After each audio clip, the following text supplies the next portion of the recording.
Hello, my lovely crows, and welcome to another reading. Interesting reading got ahead of us. I'm intrigued, curious, and eager to get into it, but not kind of reading I was expecting to do. It's just kind of told upon me. But we are doing a reading about, how we do. There are readings about like what it is that you enjoy about a person, or like a connection with someone and future of it, and like maybe why you're drawn to them. We're gonna do a little bit, not that. We're gonna do kind of the opposite. Sometimes you meet someone and you're just like, and you're not quite sure about them. And I'm gonna be doing a reading more like that. What is it about that them that is giving you pause? What about them is hitting a trigger in the back of your head that's like, this, something is off here? What is it about them that you don't like, essentially? I don't know. This is how they told me to do it, and I'm curious to see because I've never done a reading like this, and I'm intrigued because there's 5 piles. I was expecting like 3, maybe 4, but no. They were like, no, I insist, 5. Alright, fine. Got 5 crystals laid out, ready for you to choose from. I'm going to get some pre-shuffled oracle cards, tarot messages, and advice from spirit guides about the situation, the connection, the person, and yourself. Because it could just be, like I said, things in your head that are just misfiring and confused. They could be perfectly fine. And you're just reading the situation weirdly. But if there's something that's coming up as needing attention, you might as well address it and figure it out. It'll help everyone in the end. So, with that long-winded intro out of the way, pause if you need to choose a pile. Otherwise, we're going to get right into the reading. Hello, Group 1, and welcome if you chose this Ocean Jasper piece. I think that's what it is. Looks like it. This is your group for this specific reading. We are going to be getting some cards today from Spirit and asking about whoever is on your mind, whoever you decided upon when you came to this reading, why it is you might be a little off put by this person, whoever it is, whatever reason. So I have pre-shuffled some cards. I've got some cards I'm going to lay out for you and then lay out for them, just so I can get a general idea of what you guys are like. Sometimes you can, excuse me, that was my, don't mind me, I'm just old. But sometimes you can just see, laying out the energies where it might be incompatible, or where there might be, where you might see combative energies, where there might be issues, and that can be helpful to me, identifying the problems or identifying the feelings that are there. And then we're going to get a column of connecting energy on how, like, your connection is, how you guys work together, if you guys are actively connected, what it's like when you interact, what it's like, how you think of each other, etc. Doing something new. Oh, excuse me. So, we got Olitiao. I don't know how to pronounce it. Sorry. In reverse. It's expanse, and this is an air element. Yeah. It's upside down, so I can't really tell. We got Saturn return, age number 50. I will get WD-40 to one day, I swear. Permanence.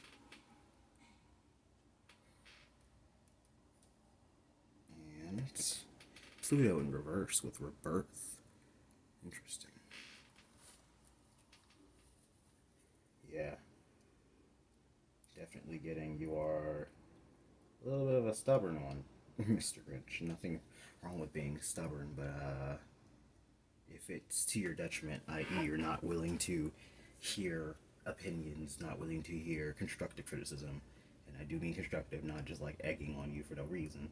That's unnecessary, but like, if you're out here saying the sky is green and it's very obviously blue, I'm gonna need you to listen when other people are telling you otherwise. Otherwise, I feel like you may be a little bit more mature, older, return, you've been down a path where you've had to stand up for yourself, stand up for the way you've thought and believed, because other people around you didn't think the same way, didn't have the same attitudes. And I'm even getting for some of you that the people around you were having some less than positive views and mindsets that you had to grow and learn outside of with that Saturn return in age. I mean, for some of you, you might be that age. Saturn return usually happens around like 28 to 30, something like that. It's older. Look it up if you want. I'm only learning astrology so far. But it denotes usually maturity. It's a time where you are, coming into yourself, figuring yourself out, usually finding more foundation stability to your life. I didn't even know this is number 27. And also Pluto is ruled by Scorpio, and Saturn is ruled by, or rules, Capricorn and Aquarius. Should that be important to you? Should those be signs of importance to you, or just energies that you might be interested in or relate to? Excuse me, my throat is just struggling. Some of you maybe have learned to speak up, speak for yourselves, or voice opinions in ways, again, that may have been uncomfortable before, that you may have avoided in the past. And this has led to, it may have led to some conflict. It may have led to some situations where bridges were burned, or things were said, and some may have been regretted, some may have just been said, and you're just like, oh, well, yeah. But you feel like you've learned that it's better to have gotten the words out, get the opinions out, get the thoughts out, than just let it stew, let it burn, let it fester to the point of being a problem. And I mean, I agree, definitely, for sure. That's a better mindset than just let it go and just let it, it's fine, it's fine, it's fine, and then just let it build up to the end until it's just not fine suddenly, and it's like, I thought it was fine. It wasn't fine. Why didn't you say it wasn't fine? Well, I don't know. Alright, we're gonna lay out the cards for the person. I'm just gonna say you're a person, because I'm not the person. Just sounds weird and alienating, and just it doesn't flow grammatically as easily. Okay. So we've got interesting 8th house in reverse, endings, beginnings. I said interesting because Scorpio, which rules Pluto, it rules over the 8th house. Got message. Put that over there. We've got Dullahan in reverse with inevitability.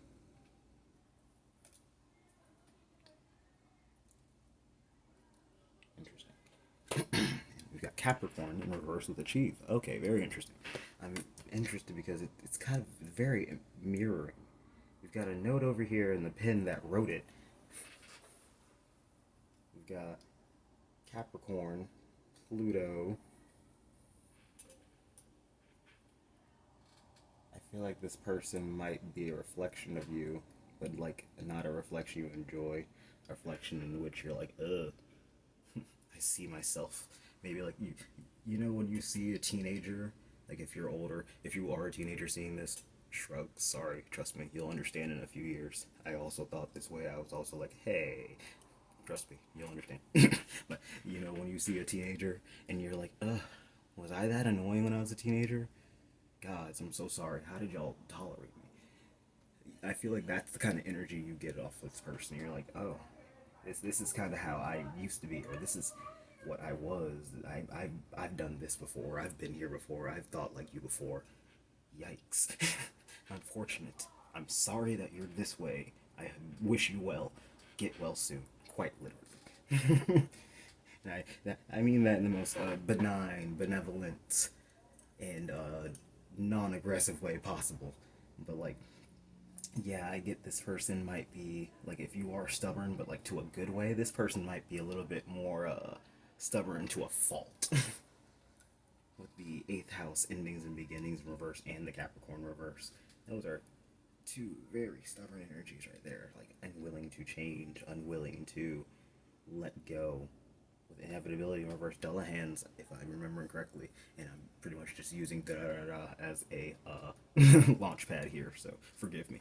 But if I remember correctly, they are spirits that if you see, or like if they come by you and you like are seen by them, they will ferry you to death or something. They're like death spirits.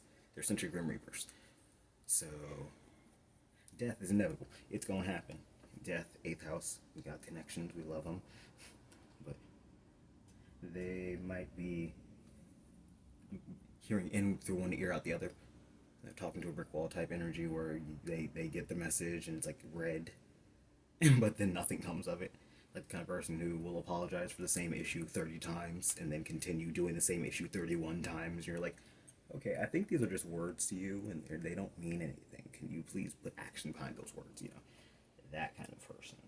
And I understand that's very frustrating. Like, with the message, it feels like they might even have thoughts or ideas, like sentiments that they'd like to share, like they'd like to express, that they'd like to communicate, but either because of their own obstacles, whole setbacks, what do you call those?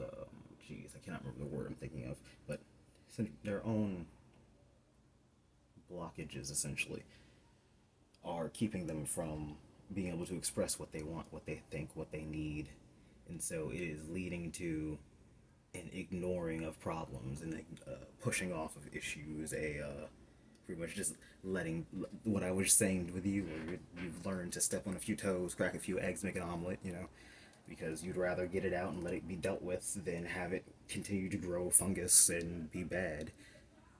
I feel like this person is that person who does that, where they'd rather just tiptoe around it and let it rot and die and pretend it's not there, and then let the problem, then actually stand up and deal with the problem. That honestly might just be easier to face head on. Oftentimes is easier to face head on. And with the message and the permanence, the imagery that are matching, I just keep noticing it's like it's not like it's something that you A are foreign to, or B like wouldn't understand, like would reject them for. I feel like this is like normal human behaviors where it's like I'm having a human emotion, I'm having insecurity and I need a reassurance, or I'm having a problem because I need something, but I don't know how to express myself when needing it. And it's like, well, if we just had the conversation and just got it out there, it would be easier to deal with and just get it got over. But since you're not doing it and since it's just sitting there in the air, the tension's there. Alright, so now we got a few cards for the connecting energy. We got Sun, Source in reverse, number 18. Okay, y'all are gonna have to move because this is these big cards. Did I plan this out? Maybe. Yeah, there you go. He's figuring it out. He's figuring it out. Don't worry. I mean, technically, you weren't supposed to get two of these cards. These two came out together, and I feel like they were supposed to be. That's why. Okay, yeah. Okay. See? Your connecting energy is Sun and Moon in reverse. Y'all are night and day. Y'all. Mm-hmm. Okay. That makes a lot of sense. I was like, why did these two cards come out together, and why do I have such an obstructive amount of cards? I wouldn't draw this many normally. No, I would have just drawn one, but these two insisted, of course. Number 18 and number 19. Pisces 24, I believe. And, ooh, gift. Interesting, interesting. And Pisces is very dreamy, you know, imaginative, wanting, but not really expressing. Yeah, it's very like in the mind space, very in the ether, ethereal. That's the word I'm looking for. Versus what is here, what can be given to you, handed to you, the gift. You could translate those things that you believe, those things that you are dreaming and wanting, into an actual physical, tangible gift. If you believed in yourself, if you believed in what you had to say and what you needed. Yeah, I think this is pretty telling itself. The sun and the moon reversed. It's like you are it's like you're not causing the issues. Sorry, I see something on the card. What is? Oh no, that's part of the card. Just kidding. Don't mind me. I have no eyeballs. But you see where they're coming from. You see the problem. You see the issues. What they're dodging. What they are thinking. What they believe. And how they perceive things. And how it's a little skewed. A little bit incorrect. I even feel like that you may have even tried to gently guide them, or like give them the gift, the seeds even, because I'm seeing the seeds and very drawn to them. Now there's only like 4 of them, and now there's more in the apple. It's like, hell yeah, you can take these apple seeds out of the apple, and then you can grow them if you want, or you just throw them away, But you don't have to like throw away the core. You can just eat the whole apple, and they're just like, nah, I won't. Even though they watched you do it, even though they've seen you eat like a whole apple, even though you've seen you grow apple seeds and understand the concept, like they're just like, no, I'll just keep watching other people do it and imagining how it could be, and then being sad when I am wasting apple seeds. And you're just like, okay, I guess. Even though, like, it's like they have all of the tools, the perception, the mind, mental, and physical capacity to do the things. It's just like connecting the dots. It's getting from A to B. That's really what I'm getting. And another, again, with the message from before where I was saying that, like, you see them as a reflection of you almost. You see exactly where they've been because you've been there. You've thought like that. You've seen the world like that. You've had the misfortune of the mistaken ideals and ideas and being confused and being insecure and being unsure in doing things. You've had that fear, the doubt, the dread, and you've had the immaturity. You didn't become the matured age person by not changing, by not learning, by not expanding your horizons. It may have taken some time, and it may have been, a more arduous task than possible. Than you would have liked.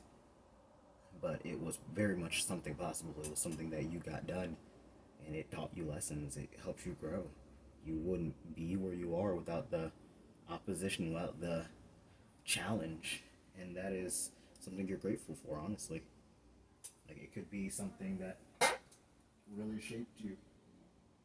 And necessary evil is something I'm hearing, where it's like, it's not something that you really like to go back to, per se. Like, you don't really envy them for being in this confused, unsure, and unchanging state. Like, you understand people who are there. And that's why you're like, I feel like it's like you don't dislike them. You just are frustrated by them almost. Yeah, that's what I'm getting here. Because, like, opposition in astrology isn't really like a bad aspect per se, but it can be a challenging aspect because the planets are directly across from each other, so it can be very easy to pretty much just be at conflict and only seeing the problems, the worst parts, the things that they have and you can't do, instead of perceiving what it is that they bring to the table and how they complement you and how you guys can work with each other. Like the sun and the moon, yeah, sure, they block each other out occasionally, but like the sun also gives the moon all of its light, and the moon causes all the tides, and the sun grows causes all the growth, and together they help the earth thrive. It wouldn't have happy sustained life the way it is on this planet if it wasn't for the sun and the moon working in tandem. I speak English sometimes. I'm so sorry. But I feel like there's more of an understanding of them to be more flexible, malleable, willing to grow, learn, drop ideas that they've held on to, and adapt. Which might be something that you might be frustrated by. You might even have been trying to give them that like help, that nudge, and it's just still abstract to them. They're still just like, oh dang, if only I could get this. If only I could. If only I knew how. If only I knew where the Declaration of Independence was. It's like, Nick, it's in Washington. It's right there. I can look it up for you. Oh goodness. Oh gee. I'll never know. I don't know why that came to mind, but okay. I'll shuffle some tarot cards before I ramble any longer.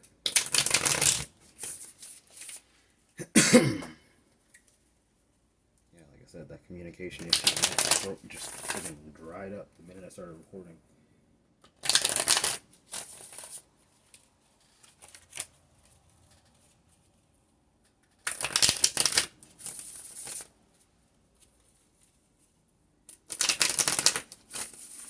Let me get some water before I shuffle. Yeah.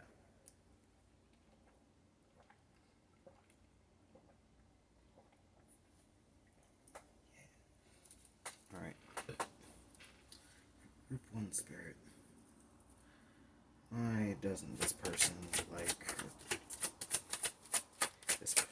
Why doesn't group 1 like this person? Why doesn't group 1 like this person?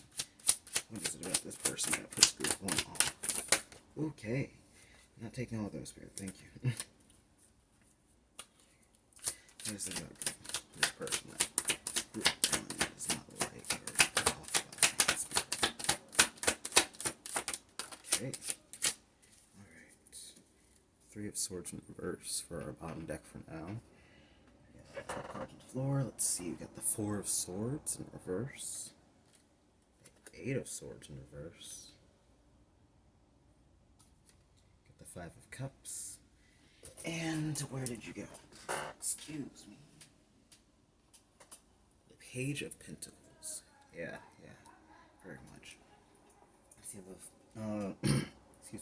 The 8 of Swords is a very interesting card because it's very much like, sure, she's tied up and sure, she's blindfolded. That kind of sucks. She's surrounded by swords, but notice the swords are only on her sides. It's not like she's really trapped by them.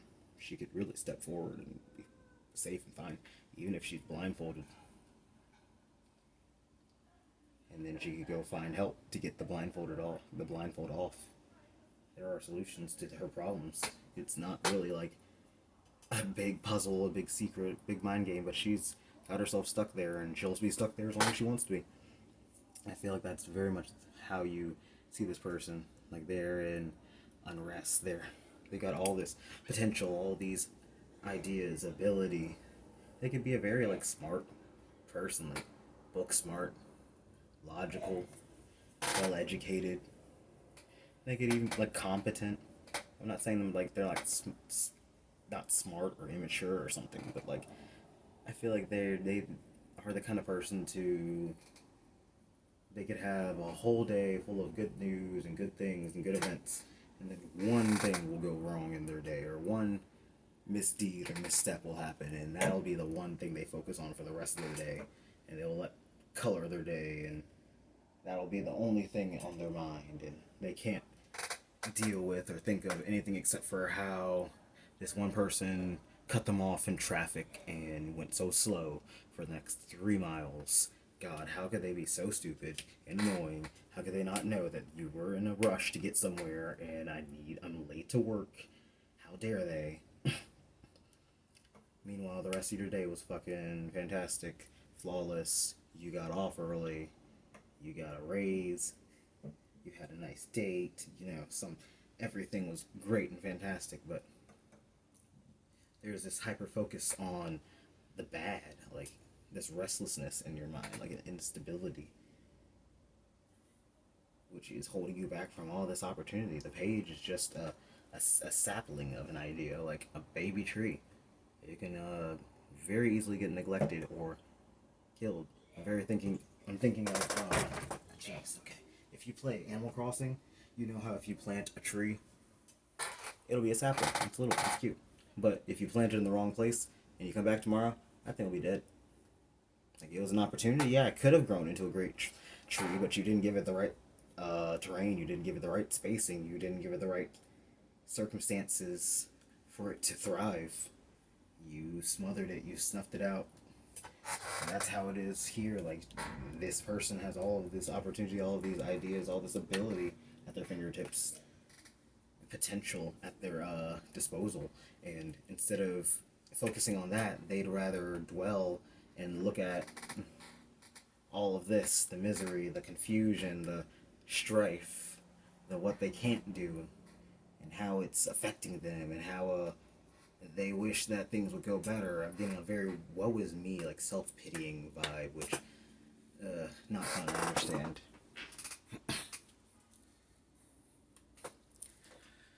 Alright, can I get a clarification on group, can I clarification for swords, please, for group 1? I just cannot speak now. Got the Knight of Cups in reverse.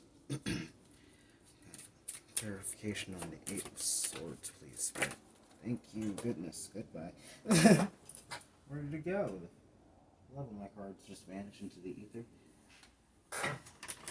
Got the Queen of Pentacles.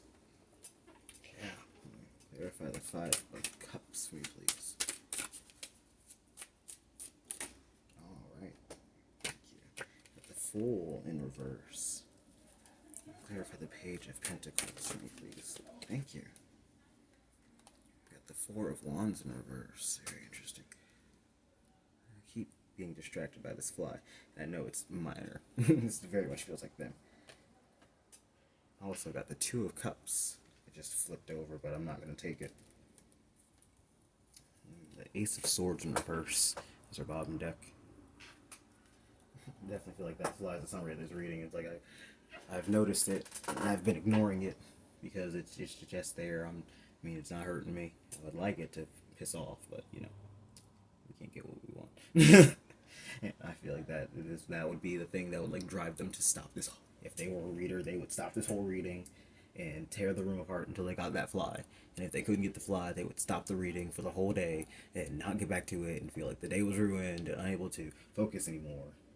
Very feel like, yeah, with this 4 of Swords and Knight of Cups, like they're someone who goes on these emotional tangents often, because I just started rambling. I've been very rambly this whole reading, and I mean, like, I'm a rambly person, don't get me wrong, but like, I've been on all sorts of side tangents. I feel barely focused. I feel barely grounded to this reading. Like I'm getting the messages across, and I hear myself, and I'm talking. It's just like, hello, are you understanding what I'm saying? Am I speaking English? Am I communicating correctly? And that's how it feels when you're like listening to them talk. You're just like, what is going on? Did we hear the same story, the same situation? Were we in the same place? Like if you had a situation go down and then you hear them retell it to someone, you just be like, did we have the same experience? Because I feel like it wasn't as bad as you're painting it. And that Queen of Pentacles, clarifying the 8 of Swords, really exemplifying exactly what I meant with that Page of Pentacles, where it's like you've got all this potential in your hand and you could really be someone, something, do things. I feel like they might be someone who is very good at starting projects but never finishes them, or they might tell people about all the things they're doing and all the plans they have, but then they barely get past step 1, or they only ever like research it. Or I mean, there's nothing wrong with doing a lot of research on something before you start, but the problem is when you're just only doing research and you're collecting thousands of resources and tabs and information for something that you end up either like not exploring or not doing or giving up on halfway through. I mean, you know, sometimes things don't work out. Sometimes you think you're invested in a hobby, or sometimes you're invested in a field, and it's just like, oh, yeah, this isn't what I thought it was. This is not what I expected. But I'm getting more of like a not. Well, some of you might be non-committal. Some of you it just might be like a lack of follow through, like either distraction or discouragement. With the 5 of Cups clarified by the Fool in reverse, like you might get off to a bad start. Like you might not be perfect at a skill. You might post post social media or something and only get a few likes, a few views, and discouraged. You just stop altogether. You just don't upload anymore. You just don't try anymore. You just quit and move on to the next thing because that didn't work out, and then rinse repeat because everything stops working out for you, and then all you do is, well, dang, that didn't work out. Oh, that was never work out, and I wish this worked for me. I wish this was the way I was supposed to go, but I guess not. And it's like, well, it could have been, but you didn't follow through. You didn't commit yourself to it and actually uh, try harder than twice. You realize most people don't get to the thousands, hundreds of thousands, and millions and etceteras of views and likes and subscribers overnight. It's not, most people don't just post their first picture and suddenly it's just boom, I am an Instagram model. Most people don't just post their first YouTube video and boom, 10 million subscribers. Most people don't post their first TikTok and boom, trending. It's it's a series of trial and error. It's learning by experience. It is finding your footing, finding yourself, finding out your strengths and weaknesses, perfecting your craft. It is all sorts of just figuring yourself out and becoming the best version of yourself by putting your best foot forward in the world. You can't just fathom it and theorize it and then just hope and pray that it'll materialize. You gotta actually put the action to the put pen to paper to bring back that one. But yeah, Four of Wands in reverse is really giving me like a lack of celebration, a lack of joy. Like you've got all these opportunities, ideas, but then you don't get the, I'm almost getting like a Six of Wands where it's like you're not getting the feedback, the encouragement, the accolades that you expected. So you don't feel celebrated. You don't feel the joy, the happiness, the enthusiasm that you had because you're not getting the feedback that you wanted, and therefore it's discouraging and it may be very validation driven. Which, I mean, validation is a human need. Everyone looks for validation in some sort of form. But I feel like they, in particular, might be a little bit more validation driven. Like they might be someone who would be more willing to jump on a trend just to be relevant than jump on a trend because it looked fun or it looked funny or it aligned with their interests. Or huh, interesting. I got the song "Sell Your Soul." I think that's what it's called. It's a song from Class of 3000, which is a old cartoon for kids, because that is just how my brain works. It is full of old kid cartoons. It is a song about the main character, Little D, who was a drummer, and he sold his soul essentially in the episode to the record label, just to get his name out there, just to be, relevant in pop culture. And it showed the degradation of his craft and his talent from being like a really cool and talented drummer to being essentially just like a marketing pawn who dressed up in a ham costume to sell their canned ham product because that's what then they wanted him to do, and that's how it works. You do what they want, and if you mean he was fine with doing what he wanted so long as his name was out there and he was getting the money. And I feel like that might be closer where they are in mindset, where they would be more willing to back down on their morals, on what they believe in, on what they care about, if it was for the validation, if it was for the things that they, if it was for the celebration, if it was for getting told that, like, yes, this is cool, this is interesting, and getting the audience, the followers, they'd rather it be built at all than built authentically. Have it be built in something you. Huh, another reference to a show. Uh, this one's even more obscure. But there was a woman in a show, the anime called, of course, Devil May Cry. It was the Devil May Cry anime. But there was an episode where the woman was, they're selling her soul. Oh boy, what is this theme of selling souls? But she sold her soul to a spirit, a demon creature that got her popularity and got her an audience and fame and all of that. But her audience kind of became like zombified and soulless and mindless, and it kind of sucked. And then I think she died or she was possessed, or the demon took over. Yeah, there it happens. It's a metaphor, for the giving in to the temptations of fame, greed, instead of staying true to what it is you believe in, what you want, desire, and how you want your vision to be portrayed. Very interesting, very interesting. Group 1. This is been getting all sorts of tangents. I might leave links to those 2 episodes in the the description. Because I know one's on YouTube because it's Funimation, but the other one, I'll find it. I'll get some advice for you, Group 1, either about this or in general. So, Spirit, what advice do you have for Group 1? What advice do we have for Group 1? Okay. Thank you. There was 1 or 2 more through. Thank you. Self-care in reverse is our bottom deck. Take care of your wonderful self first. That is number 6. We've got Opal. Happiness, creativity, imagination. Yemaya, goddess of the sea and mother of all. Azurite, self-awareness, wisdom, empowerment. There's that wisdom message again. Full moon, blossom, but that's in reverse. Numbers 33, 39, 35, and... is that a 19? Yeah, 19. Very interesting.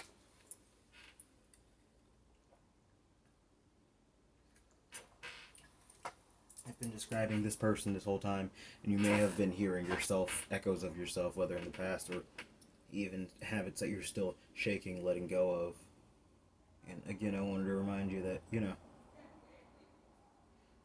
craving validation, needing people to see you and tell you, hey, that's pretty cool. There's nothing wrong with that. That's natural. It's human. And doing that in some capacity is fine. That's why we have things like friends and small communities online. But it's not. I feel like you have the knowledge and the idea of how not to let it devolve into like a self-defaming cycle, or just a whirlpool of mess to deal with. You aren't going to just lose yourself to the idea of wanting more fame or wanting views or wanting to be the most popular at something. You may have even gone through a phase or a point of your time where you were inauthentic to get seen, and it may have worn on you, and now you've learned, you've seen it, you've lived it, and you know better. And that's the wisdom of experience. Sometimes you have to, trial and error. Sometimes you have to let the kid touch the stove to let them learn. That may be something you're learning with this person as well as in general with yourself, where you mess up something and it sucks, but you're like, well, I won't make that mistake again. Because life is all about mistakes. People never stop making mistakes. There will not be a day where it's just, there might be some days where you're just like all clear, everything's Gucci, not dropping anything, you threw something in the trash and it made it from across the room, you got the nice parking spot, everything's lining up, all the stars are aligned, but that doesn't mean there's not going to be days where it feels like you are constantly behind the slow person and you drop your favorite mug and you got poop in your shoes or something. That's just life. Sometimes it feels like life is out to get you. Sorry, just punch the camera. Sometimes it feels like I'm out to get my camera. Sometimes it feels like life's out to get you, and sometimes at other times it... Okay, please, camera. One more time. Yeah, sometimes it feels like life's out to get you, and other times it feels like life has rolled out the red carpet for you. Sometimes you get interrupted in the middle of your reading because you clumsily kicked your camera. And then you readjust and move on like nothing happened. That's life. You learn to roll with the punches, you learn to adapt, overcome, and achieve otherwise. And you learn to stay true to yourself despite it all, because you learn to see yourself, your emotions, your thoughts, your needs for what they are, and see other people for theirs, It's only human to have emotions. It's only human to want, to need, to be selfish, to an extent, to be selfless when applicable or when they can be. And it's only human to want to be seen, to want to be heard, to want to do things and have a good time, to want to express themselves. said, these may be lessons these are lessons that you are still instilling in yourself, that you are still growing to accept, trying to learn and find the happiness, the joy spots in every day, and not let the bad things drag you down so much. And it's not bad if sometimes you have a day where you get dragged down by the little things, or where you get real moody or have a bad day. Take one down, sing a sad song, turn it around. But it's about the overall of how you're letting those affect you overall. Are you seeing it all as an attack on you, or are you just seeing it as, dang, this was a crap day, I hope tomorrow was better? Are you taking the opportunity to try and take care of yourself in these bad days, or are you pushing yourself to continue to do the very most and then wearing yourself down to the bone, and you're shocked and surprised when you are exhausted and worn and raw all the time? These are things you're considering, these are things you're thinking about and wanting to keep in mind more now than ever. Maybe especially so since you are seeing this person and having it reflect back at you like, make sure to examine yourself, making sure that you are, presenting as the best version of yourself, or at least trying to bring your best foot forward. Alright, get a couple more oracle cards. This is fun reading. I did not expect this. I'm not sure really what to expect with this reading.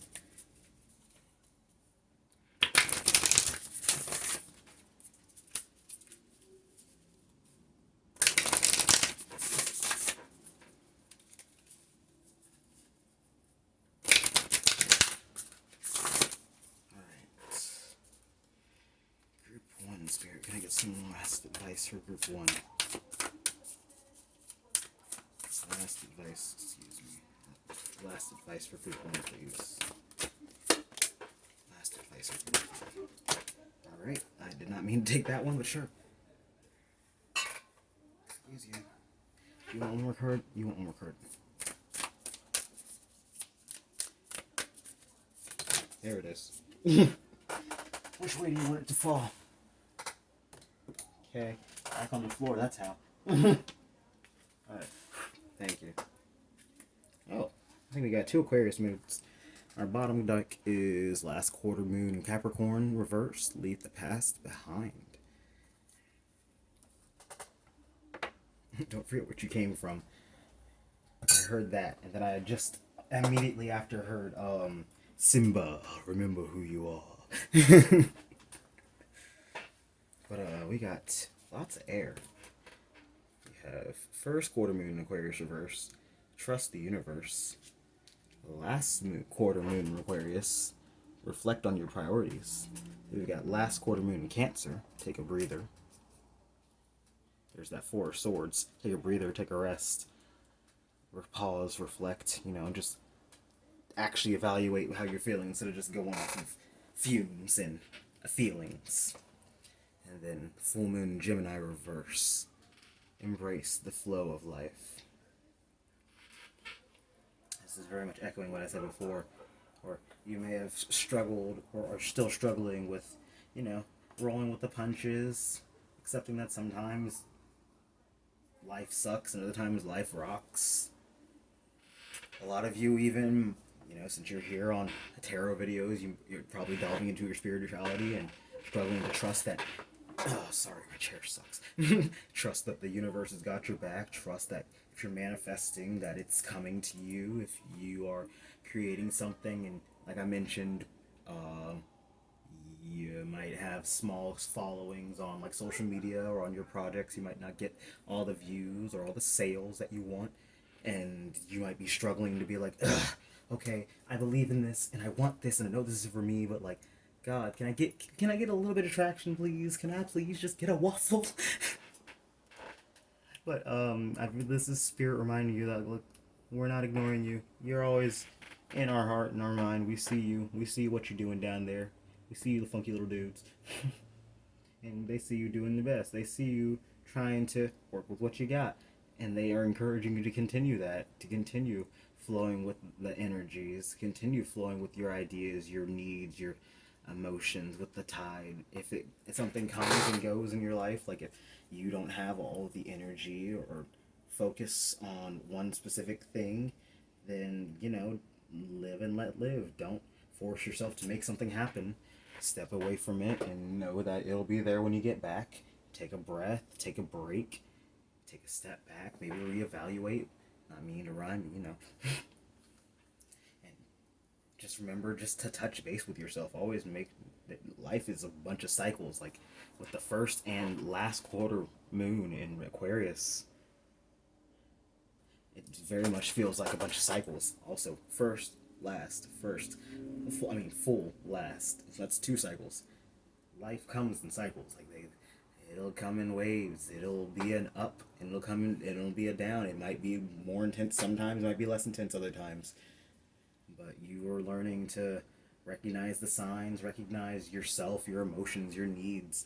You might be even someone who deals with some mental health struggles, and you're learning to recognize, if you are having days when you're, lower energy, more depressed, need a little bit more gentle care and a little bit more space and time to take care of yourself and take it easy, versus days when you're full of pep and energy and you're rearing to go and you can put your mind to the task and get things done, do the things that you want to focus on. You feel real good and confident in things. And other times you might be a little bit too out of it or a little bit too into things, dealing with things like mania or like unfocused with like ADHD type energies where you have to reorient yourself and having to learn to,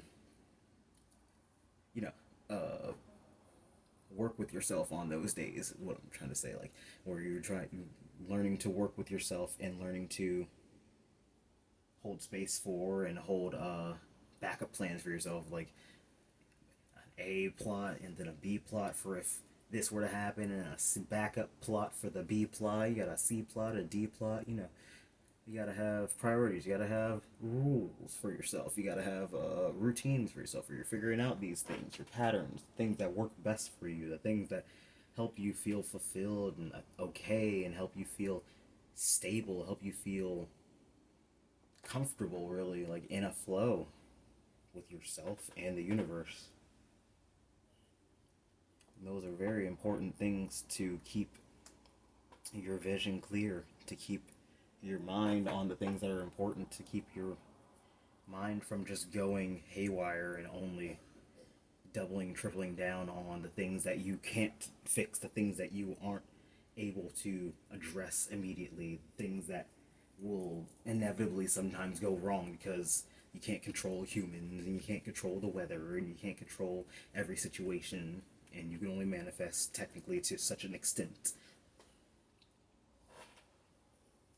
Like you can't really just like manifest or make someone do something, because that's not how the world works. But you can work with what you were given from other people and make do. And I feel like I've really been rambling through this reading, and I feel like that's half like the energy of your group and just half me. I'm a rambly boy. But you're really figuring it out, and you're understanding that it's not linear, it's not all uphill, and it's not gonna be perfect, it's not gonna be pretty all the time. You might be annoyed at life and circumstances or yourself sometimes, but at the end of the day, you are your best friend and your worst enemy, and you'll work it out, or you will figure a way to work around it, because you haven't been stopped yet, and you will not be stopped. And the song came on in my ear. I'll put it in the description, because "Who Can Stop Me Now" is the chorus of the song, and I feel like that's very fitting. You can't be stopped by minor inconveniences, or people who don't know what they want or need, or people who have false pretenses and misplaced priorities. Like, you can't deal with them. You can't fix them all. You can't be the one to get everyone out of being lost in the sauce. Again, I'm quoting this song because it's very relevant. But I think I'm going to cap your reading here, Group 1. Thank you so much for tuning in. Thank you to your guides as well as mine for helping me get these messages out for you guys. Thank you for watching the video and leaving a like if you enjoyed it. Subscribe if you want to see another one. Check out the description for cards used. I'm going to leave you guys a couple links, so I would appreciate if you checked it out, but I mean, I'm not going to force you. And otherwise, if you got ideas for readings, leave them in the comments, and I'll see you next time. Hello, Group 2, and welcome to your reading. If you chose this Moonstone piece, this is going to be your pile. Put that right there. And today we are asking about whoever this person is, whoever the person is you're thinking of, why it is that you just get a weird vibe, you don't like them, things just are off, you know. What's the deal? What's the hold up? Why are you put off by them? So I'm gonna have three groups. We're gonna have you over here on the left. Then we're gonna have your person. I'm gonna call him your person. I know technically it's not a person. Obviously, if you're watching this, it's probably someone you're not the fondest of, but your person over here on the right. And in the middle, we're gonna have the connecting energy between you guys, like what's going on, how you guys connect. Right, so to start us out, we got the Jersey Devil in reverse with invulnerability. I actually have the book somewhere. I'm gonna check on that because these are a bunch of folklore animals, and I feel like there might be some further meanings in there. And I meant to do it for Group 1. I totally forgot, spaced out. Don't tell them. But yeah, I will check the book for that in just a second after I get the cards laid out. We've also got toxic. Very interesting. Got the 6th house in reverse with routine, number 30. And progressions in reverse, journeys.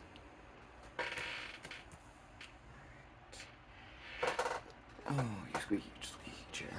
And in the book, let's see what the book says about Jersey Devil.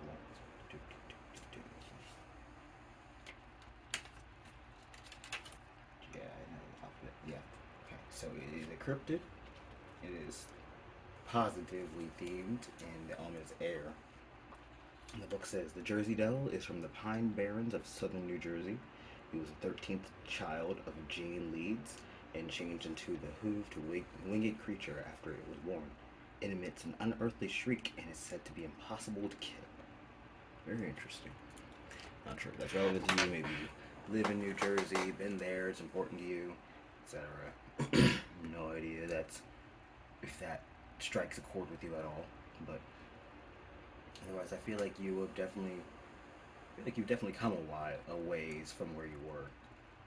But it's not been easy, and you're still finding your footing, figuring things out, stumbling, failing, falling. This is kind of just a reminder that, like, sure, you might not be invulnerable, you might be human, flesh and blood, and have to figure things out. The 6th house, I'm really feeling like you may really struggle with taking care of yourself, taking care of basic needs, i.e.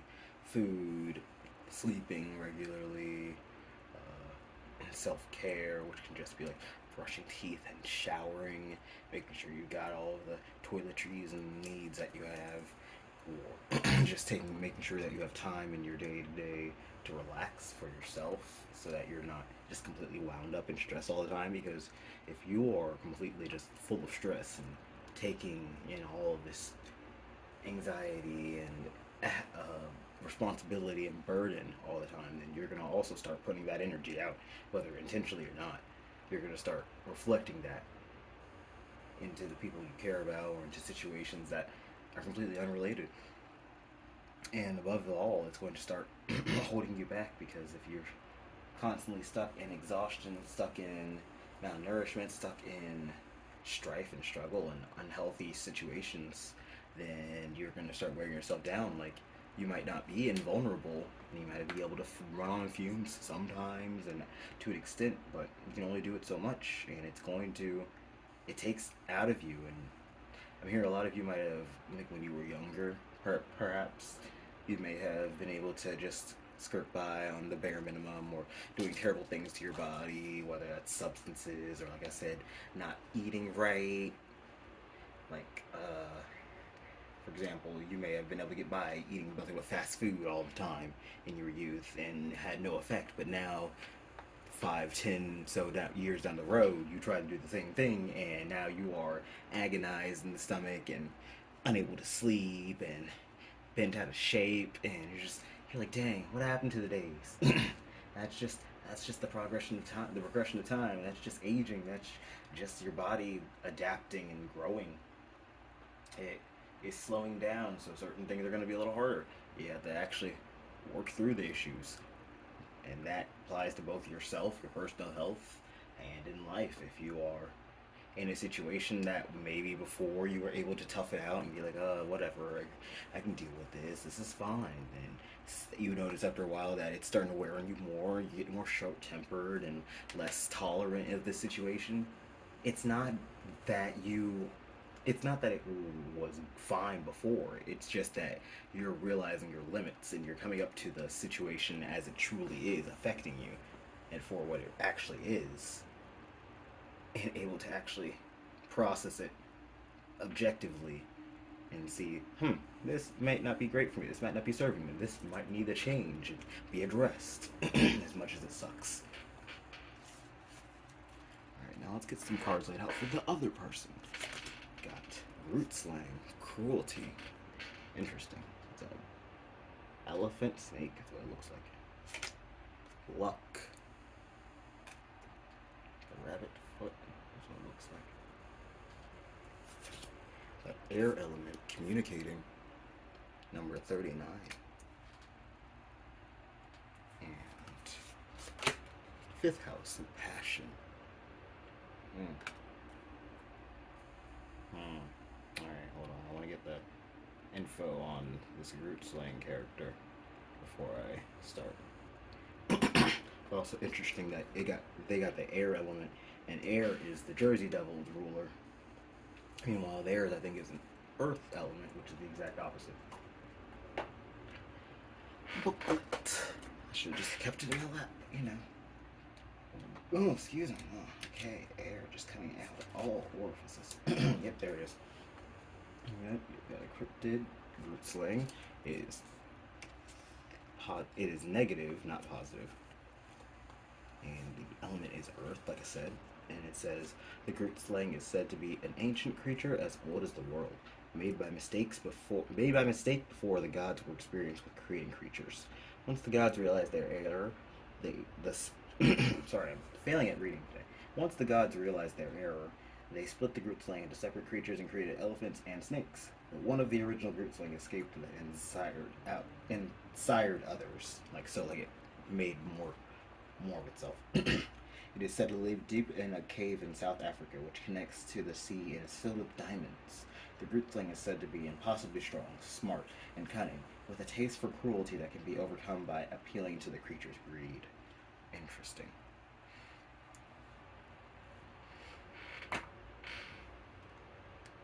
Well, you guys might be very opposed. Because you seem to be someone who's come very far and is trial and erroring, figuring things out, and having to continue to reevaluate the very Seven of Pentacles energy, where you have to keep looking at what's working, what's not, why not, how can we fix it, how can we make it work again. You might have to take 2 steps forward, 1 step back, you know. Whereas this person, I feel like, has had more of a silver spoon type energy, where things might not be perfect,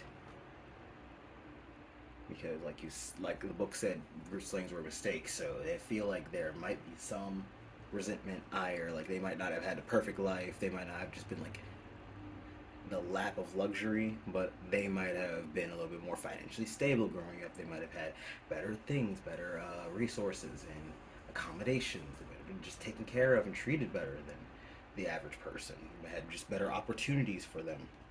Or really what I'm getting is whatever they asked for, or whatever it is that they wanted, almost was given to them, is what I'm really feeling. The air element with the fifth house and the luck all together really feels like anything that they speak of manifests however they want it. And so it has led them to have more of a, I don't want to say frivolous, but a funner lifestyle, you know, more leisurely, you know. Because I feel like you've been someone with this sixth house routine, you've been very dedicated, working hard, and to keep working, had to keep working at it because you didn't. The routines keep having changed, keep having to adjust, just so that you can keep functional and things can keep up to pace. You can keep up with the world around you, keep up with the toxic that is coming towards you. Meanwhile, they are kind of it's like very like a spoiled child where like they get everything they want and then they just ask for more and more because they never get told no, they never get proven wrong, and nothing ever goes south. They always everything always works out for them. So like, why would they stop asking? Why would they think otherwise? No one's told them that that's not how things go. So why would they expect something else? All right, interesting, interesting. What are connecting energies? We've got protect in reverse. Two down there. Got 12th house in reverse with escape. And solar flares in reverse. Activate. Very interesting.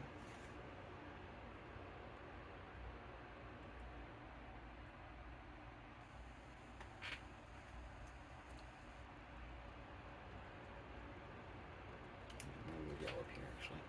I changed my mind.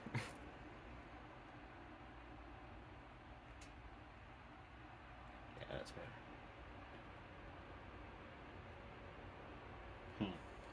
For some of you, you might have to like you might be in close proximity to them. Like you're not able to get away from them. You have to deal with them a lot.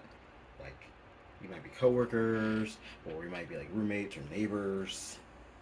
They might just be in your vicinity a lot, and you're made to interact with them out of nicety or out of necessity to get by.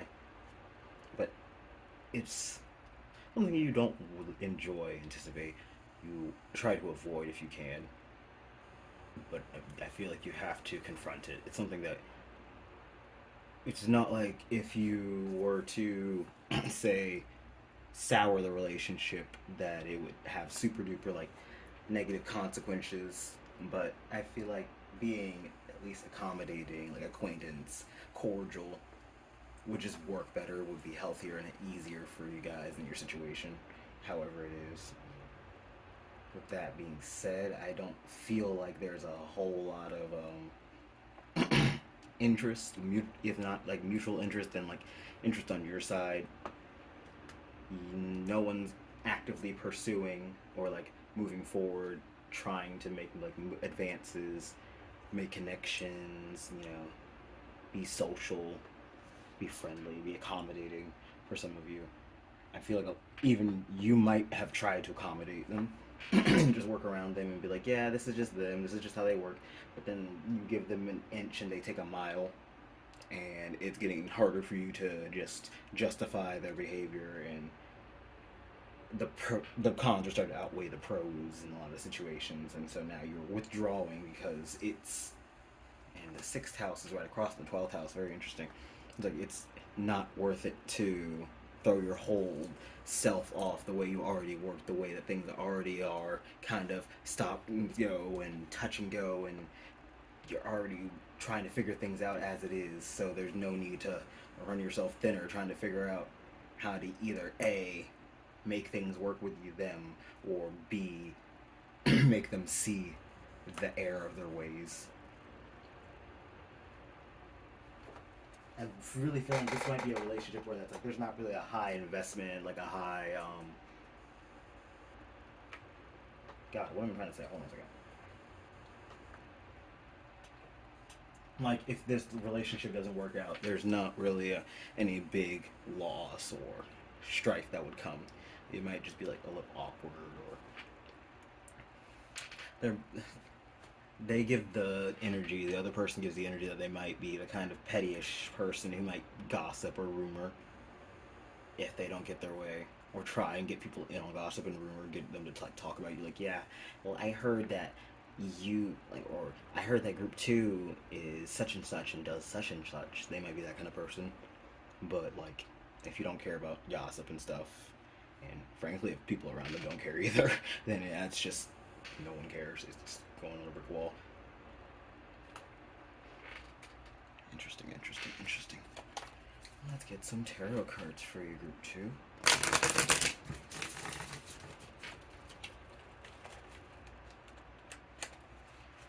Oh, good. Start again. Big yawns. The classic Rider-Waite. I haven't shuffled this deck in a while. Group 2. What does group 2 feel? Okay, hold on. Off about this person. What does group 2 feel off about this person? Why does group 2 feel off about their person? Okay, thank you. Right now we have the 5 of Pentacles in reverse as the bottom deck. Sit, stay, good boy. Oof. I can't come back here. So we got Death in reverse. Queen of Cups. The 8 of Swords. And the 4 of Wands. Interesting. That was an interesting day. Yeah, I feel like it's not that you're trying to shut them out or be mean to them or anything. It's just like, I see that you're the Queen of Cups here, for sure.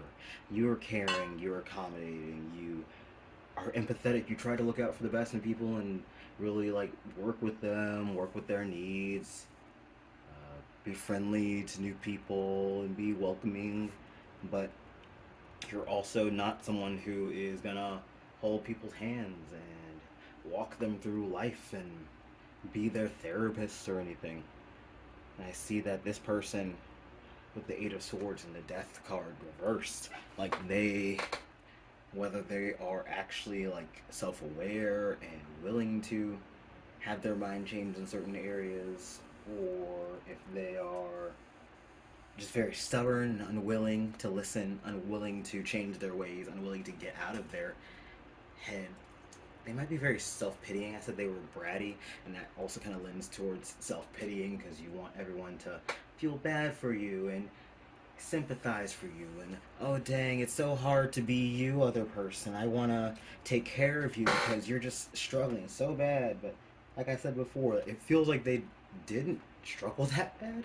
Like if they did struggle, they have either gotten out of it, or they've gotten to a better place, or they're just not as down bad as you think.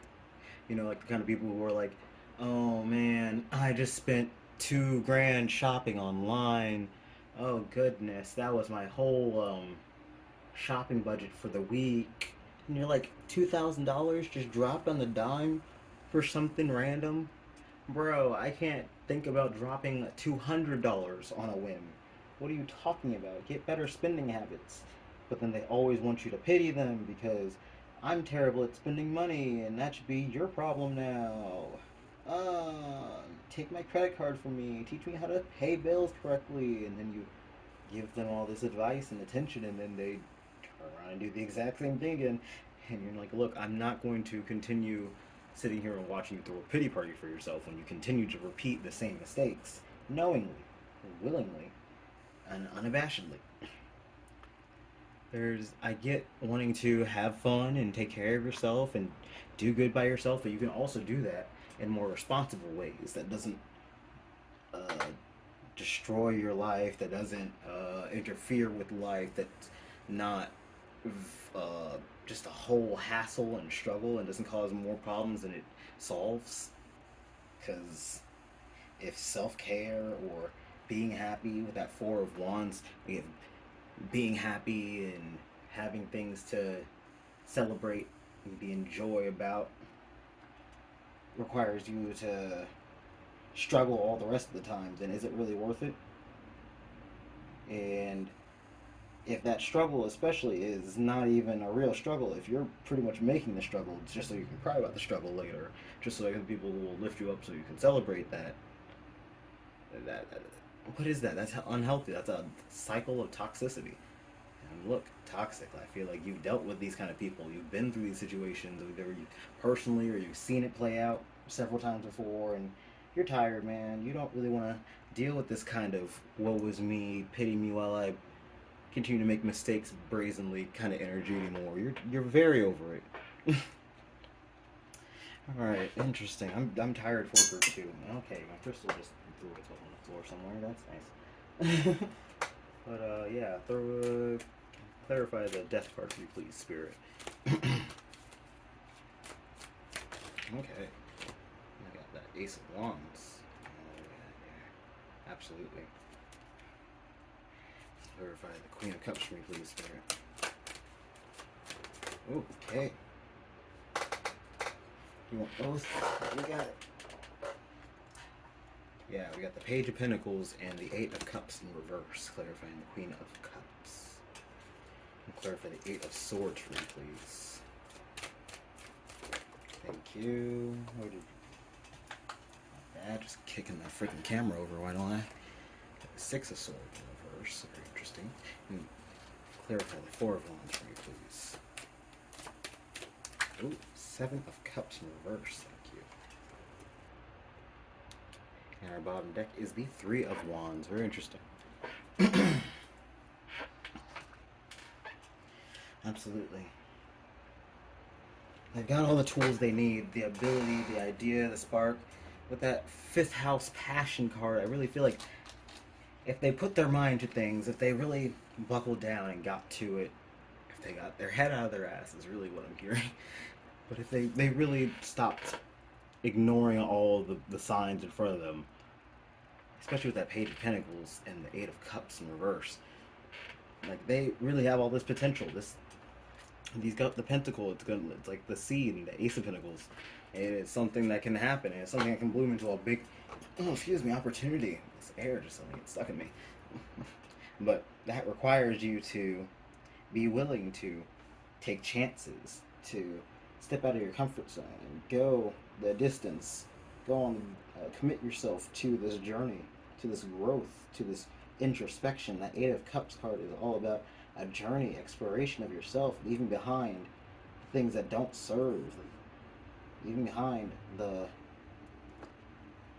these cups in the background that you've experienced, that you've dealt with, and you have learned from, these emotional experiences that you have grown through, and using those to fuel you instead of letting them hold you back, or keeping you in a mindset like that Eight of Swords. But they are refusing that. They are very much wanting to do all the work with the seeds. Interesting. I just heard that they wanted to plant the seed, but then not water what the Eight Cups it needs. And pretty much, yeah, they want the opportunity, they want all the success and the gratification, but they don't want to actually put in the work that it takes to get there. They don't want to take the journey, the healing. They don't want to go down the path because it's uncomfortable, it's not familiar, it's scary. That's the voice I use when people refuse to merge on the highway, because, oh my god, you want me to put my foot on the gas and go forward so other people can also go forward? No. Exactly. But yeah, that's what they're giving is, I don't want to. That's scary and uncomfortable. I want you to come to me and pull me out of the Eight of Swords, even though all I have to do is take 3 steps forward. I want you to decide for me, even though the options are all laid out for me, and it really depends on what I want. It's like they want someone to hold their hand and decide for them, but then also if someone were to just adjust things and actually give them the advice and information that they're asking for, they would also not take that. So it's a damned if you do, damned if you don't kind of situation. And frankly, I don't blame you, Group 2, for being put off. It's very tiring. These kind of people are very tiring. And they're very much the ones who will act like a self-pitying, insecure child in 1 second, and then try and step up and act like they're the Queen of Cups who knows everything and is super experienced and wise and informed on all the know-how and how to take care of things, when they and themselves are floundering and stumbling and barely have a foot in the door. But God forbid you try and correct them politely or otherwise, or show them the right path. And now I feel like I'm repeating myself, so I'm going to skip to these oracle cards, because we're going to get some advice from Spirit, whether it's about this person or in general for you. Just to wrap up this reading. Don't ask where the southern accent came from. It can vanish back to its hole, don't worry.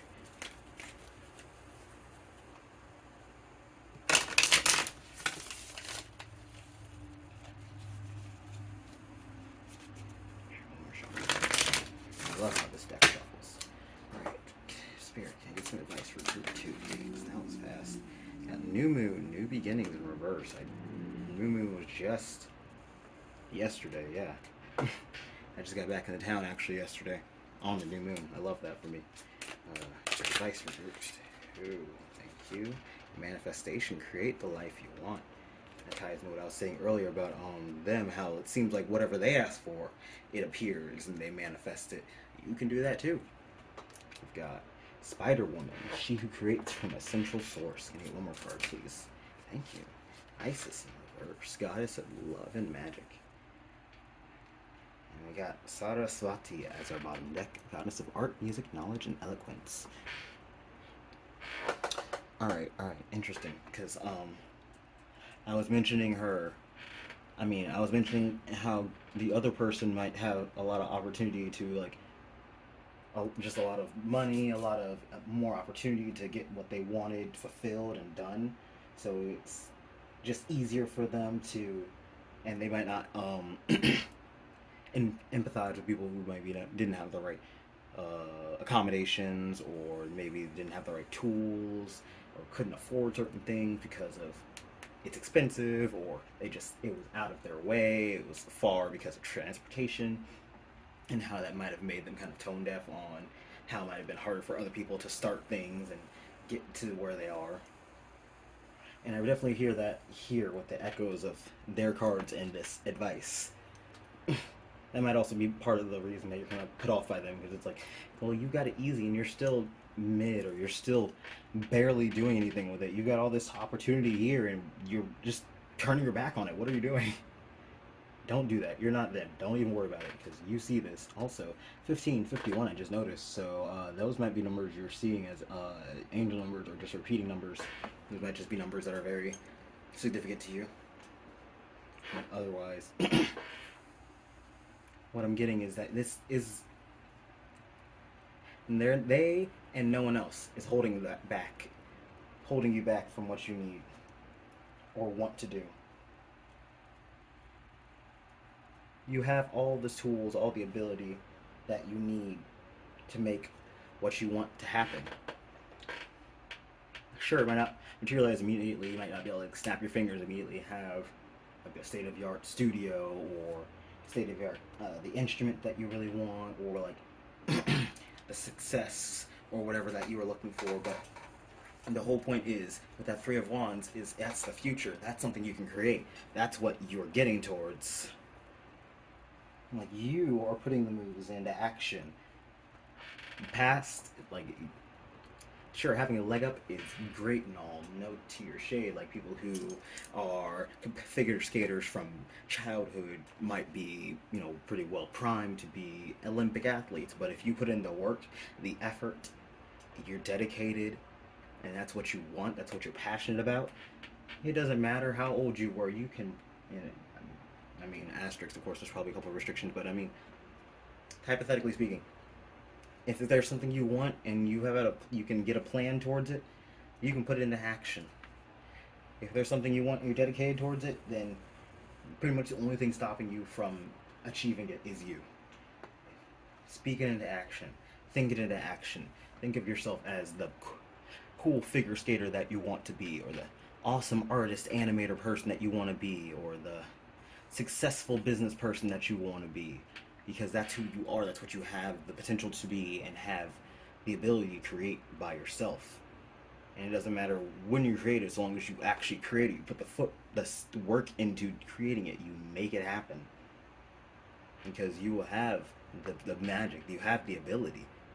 It's just where you put it into. And if you haven't been utilizing it, you haven't been directing your power in the focused ways, because you've had to divert it other ways, because you've been surviving. Once you get through the survivor level, once you're afloat and you're smooth sailing, that's when you start with the hard plotting, it's like you might just only have an outline right now because you're figuring out, you're still making sure that you're floating. But then once you're smooth sailing, once you got everything stable, once all the bases are covered, that's when you start getting into the swing of, okay, how do I make my goals into achievement? And you start laying that groundwork. You get the plans and you get those bare bone foundations out of wherever you stored them away while you were working hard, and now you back to building it up. You back to making things work. And it's just a matter of how you want to make it. I mean, yeah, pretty much how you want to make it. How you want to make it and what works for you. Where you want to start. What start works for you. Not what start worked for someone else. I'm looking for my Isis deck if you hear my voice to like the left. Boy. Because Isis came out and she was like, please, I would like a shuffle. So, I found it. And grabbed 2 cards from this deck. 3 cards. Got it.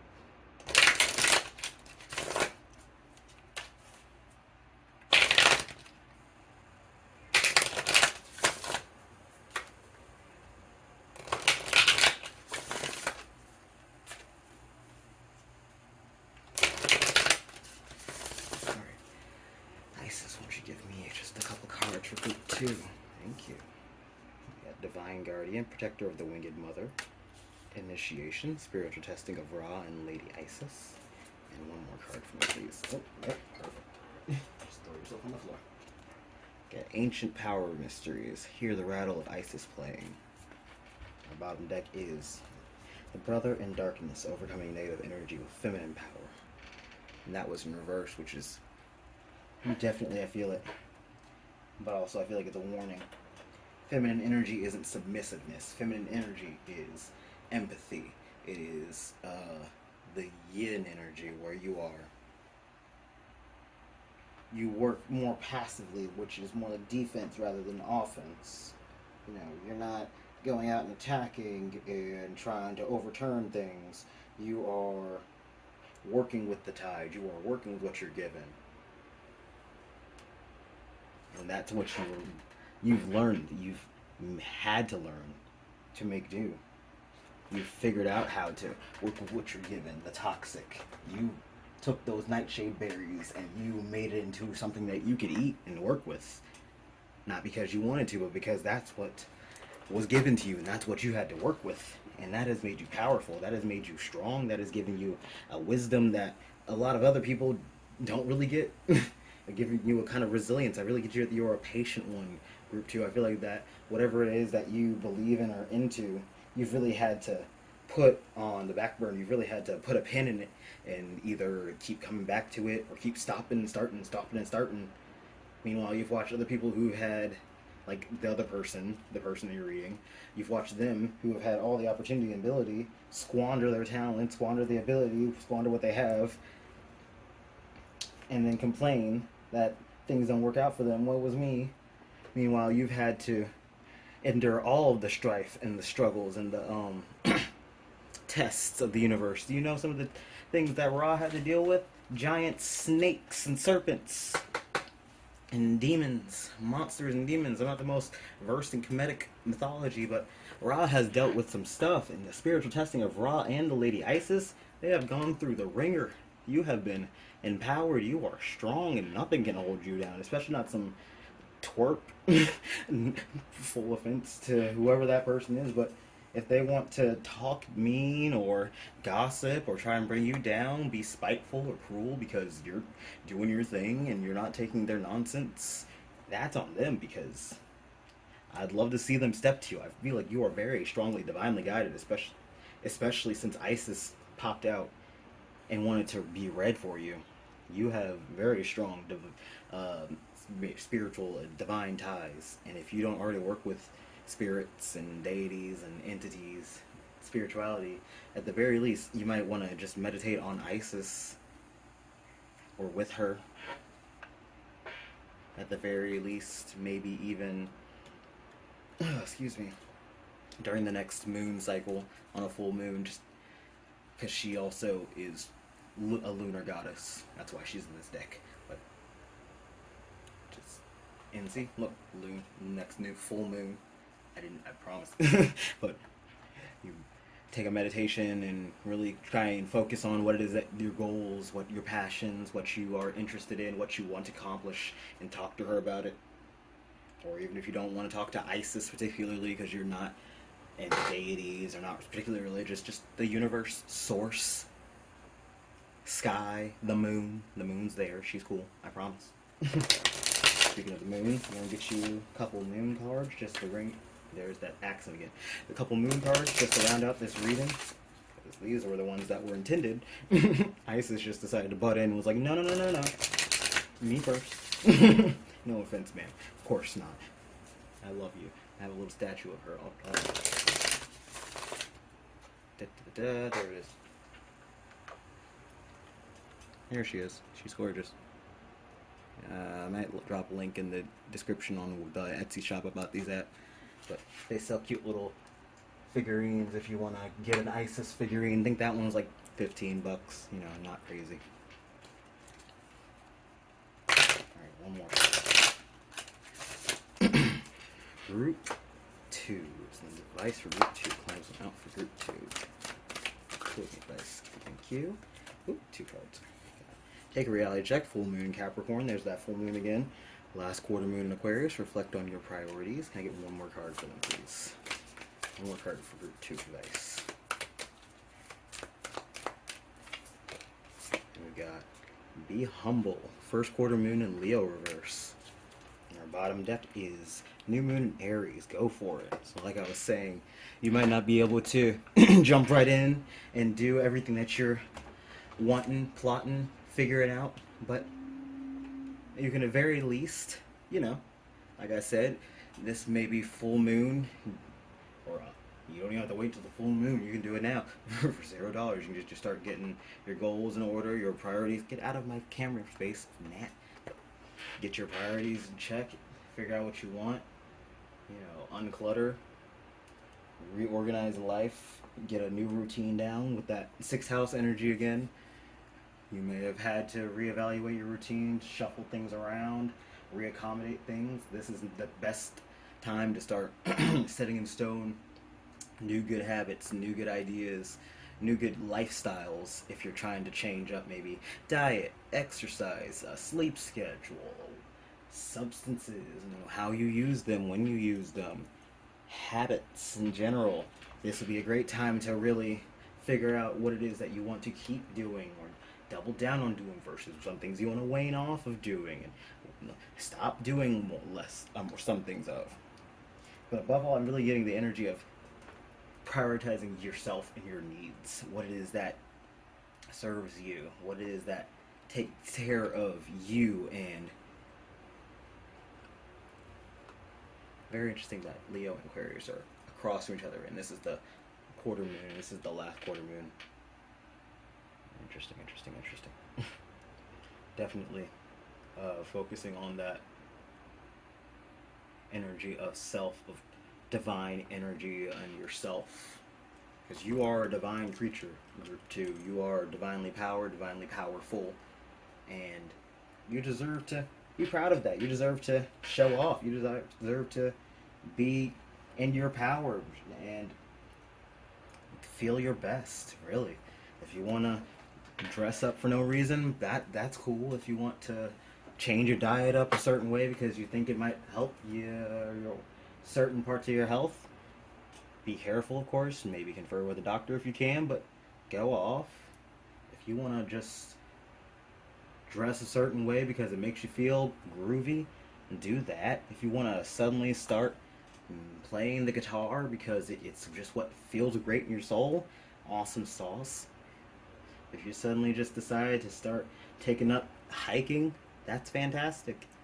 If you've started cleaning out your house and got rid of a bunch of old possessions that you didn't want anymore, fantabulous. Like, do whatever it is feels right to you, because whatever it is that you are guided to do, whatever you feel like in your gut feels right. With that Leo, that solar plexus energy, and the Aquarius, the very higher power energy. whatever it is that you feel like is right is almost certainly the best choice for you. Because you have made good choices so far. It's not like you are someone reckless out here who is making terrible choices, who is just doing things because it looks cool, because it sounds cool, because it's trendy. You are someone who has sound mind, a solid stance, and someone who is trusted. Honestly, like I, I don't know you too, but I trust you to, at the very least, I trust you to be like my dog sitter. You know, you take care of my animal, feed them, walk them. I trust you with that. You feel like the very responsible person. You feel like someone who's, even if you weren't before, or if you sometimes still feel like you mess up and you're not perfect, you're responsible through and through. Like, you do your best. You are self-aware. You are trying very hard to be accommodating and work with things and be aware and avoid pitfalls, toxic situations, and for some of you, even falling back into bad habits that you may have had back before and are now trying to have grown out of and are checking yourself frequently to make sure you avoid going back into. You very much are a mature energy group too, and I'm rooting for you and your endeavors and your goals and your passions. You got it going on. I think that's what we've got for you today, group 2. So thank you for tuning in. Thank you to your guides as well as mine for helping me channel these energies in this reading. And thank you for watching all the way to this part of the video. Make sure to leave a like, subscribe if you're interested in seeing more. Check the description for that statue, as well as the card decks used here, as well. And if you'd like to get a private reading from me, the information's down there as well. Otherwise, I will see you in the next one. Be well. Hello, hello, Group 3, and welcome. If you chose this ametrine piece, this is going to be your group. And today we are asking the spirit about why this person just bothers you. You know, sometimes someone just irks you, grinds your gears, you're put off by them. And you just like, why? I'd like to know. What is it? I can't figure it out. So, here we are. I'm going to have 3 piles. So we're going to have a pile for you over here, and a pile for your person, the person that you're asking about, over on the right. And in the middle, we're going to have connecting energy. So we're going to put those down. And check out your energies, group 3. We've got the fairy and trickery. I'm going to pull out the book and check that out. But that is air. Air, if I remember correctly. Simplicity. Very interesting. Got Jupiter return, benefits. And I'm taking the 5, strengths. Absolutely. Force. I see the same crest. Oop, I knocked the shit over. I just said a force, and here it goes. Maybe even a slightly destructive, chaotic force, but me too. Fairies are known for being chaotic. I keep knocking into my glass bottles. Sorry. Let's check out. Yep, there it is. Got fairy. They are supernatural. They are not cryptids. They're just supernatural. They are technically negative, with their attribute being trickery. The element is air. And it says, a fairy is a mythical creature from European folklore. While the term is generic for a wide representation of creatures across different folklore, it is usually depicted as a magical or enchanted being that is associated with trickery and they need to be warded off. Its pre-Victorian depictions were often of a diminutive and wingless creature that could change its appearance and size. It's very interesting that fairy came up because personally I've been rereading this one book series that I very much enjoy, and it's about fairies, but not in like the Tinkerbell looking ones, but it's very much about like fairy courts and royal fairies and court affairs and drama and stuff like that. It's very interesting. It's very amusing, and yeah, there's definitely a lot of trickery, a lot of word play, and using someone's actions against them, and withholding information and things like that. And I'm not saying that you're that kind of person, Group 3, don't get me wrong. I'm not calling you some snake, but I'm saying that I feel like you have the ability, like you have the knowledge, the ability, the skill, the mind, like the 7 of Swords, where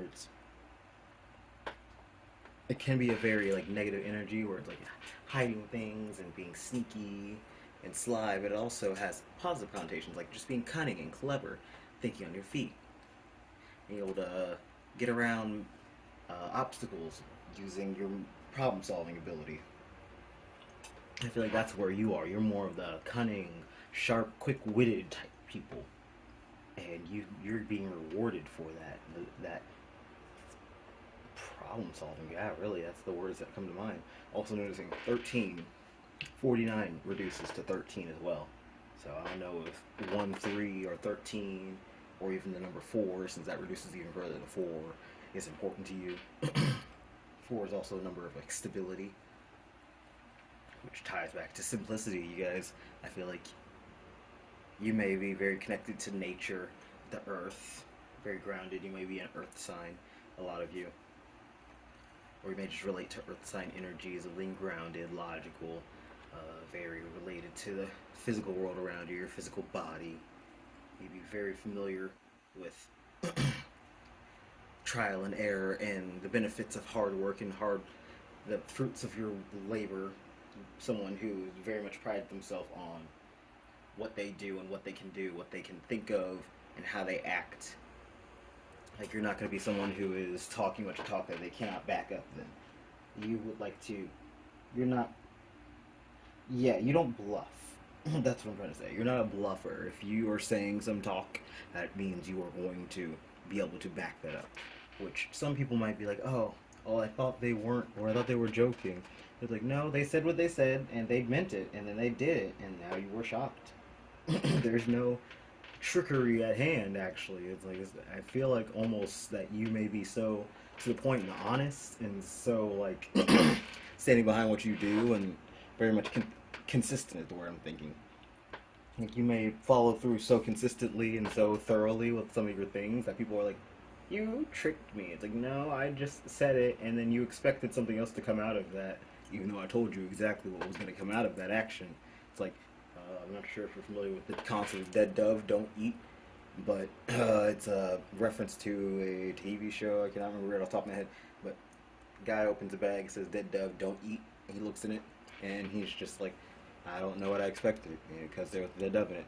And I feel like a lot of people do that for you. You say right on the tin, it's like, I'm the dead dove, do not eat me. And they're like, wow, what is this? Open his bag, oh my god, it's a dead dove. I'm shocked. I don't know what you expected, Chief, but I can't comfort you now. Enough rambling from me, let's get on to your person. So they've got Bakust, I can't pronounce that correctly. Glamour is its attribute. Got Illuminate in reverse.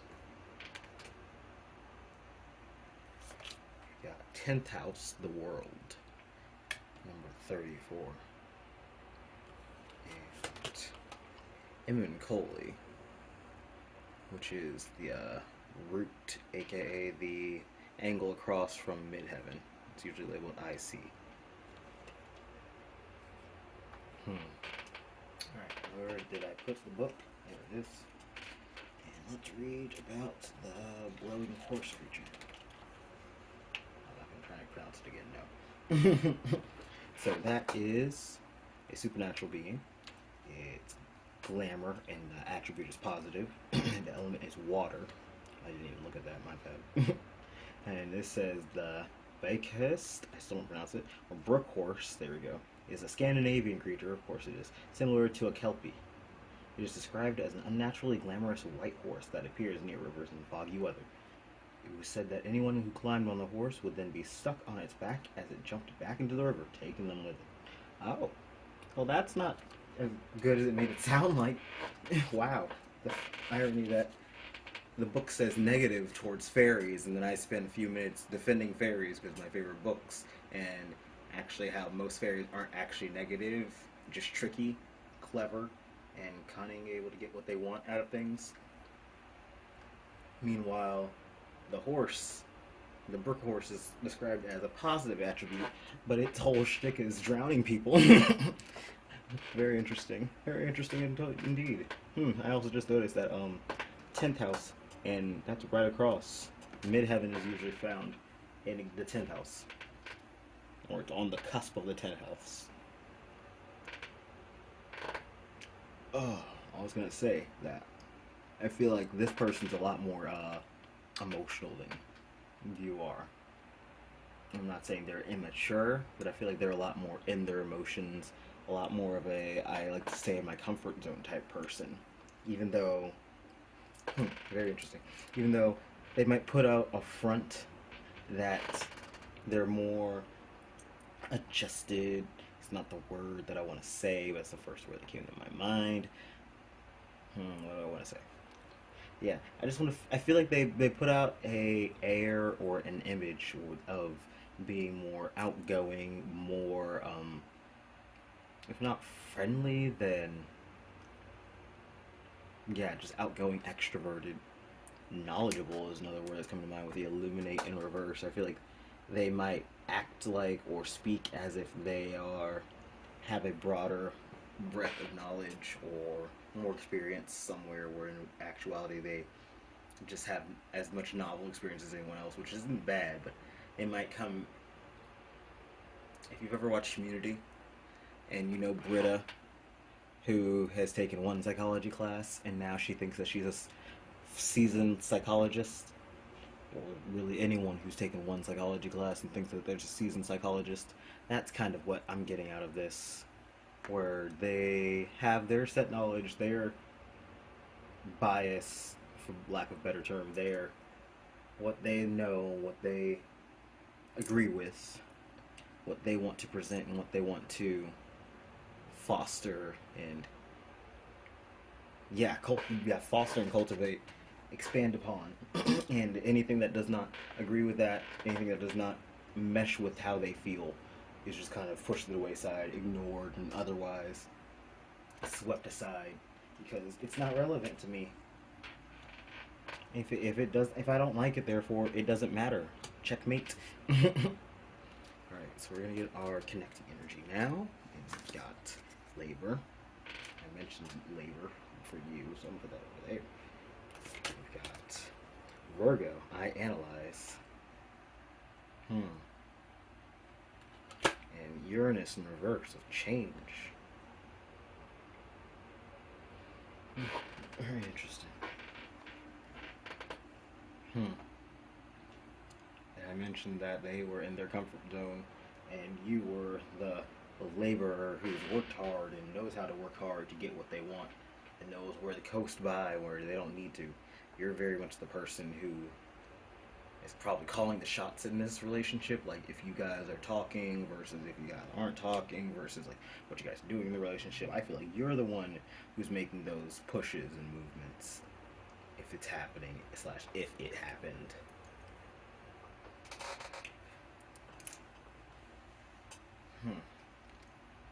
I'm getting the feeling that like this is almost like it's not as complicated as it should be or as it seems to be. I feel like they have a mindset, like I said, a bias, a mindset, a point of view, a perspective of the world, that 10th house, the world. I feel like their worldview might not be wholly accurate or the whole picture of the world. And it might require some a change of perspective, maybe even. I find it interesting that these both are planets that are ringed inside, but also this is supposed to be Earth, and Earth doesn't have rings. Uranus has rings, which I know this is just a card design. Yes, I understand, but Uranus doesn't have. I mean, Uranus has rings, and Earth does not. It's very interesting that it almost feels like those people who have very interestingly dramatic conspiracy theories, and you cannot make them change their mind or give them a new idea, even if you try your hardest to break your back, drag that horse, and push their face right into the water, it will not drink. And you have tried, you are working your hardest, you might be even trying to get ideas through to them, you might be trying to help them figure things out, get out of their comfort zone, reevaluate the way they view things. But I'm drawn to the flower that hasn't quite bloomed in this picture, despite that this person has very, very deep roots. like they have the ability. It's at this point it's dependent on them to make the moves, to think for themselves, to put their best foot forward and do well. And I feel like you are trying. You may have tried, or you see them and you see the ways they're stumbling, but then also you might see them and they're, oh, that chair. I feel like there's just like a block on the change. I mean, Uranus reversed. There's a they have all the analysis. They have all the information, the ability right there in front of them. The means, the mental capacity. It's just like putting the change in the action is a problem.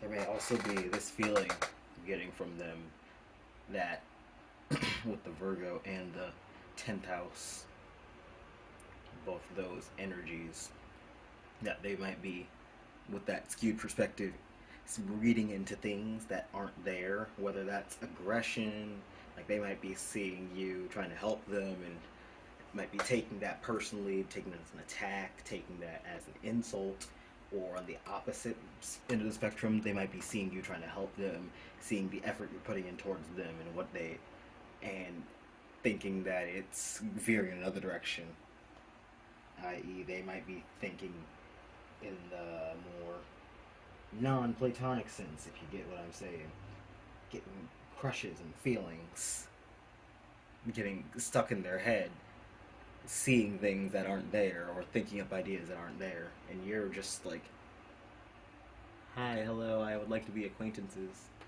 Are you okay? Interesting. I don't know. Haven't got one of those. I want to see what else we got here. Let's get our tarot cards going.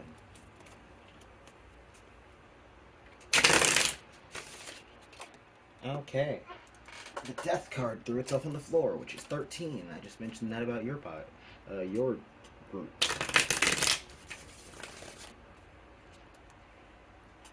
Oh, goodness, sorry. I was yawning. One more. Alright.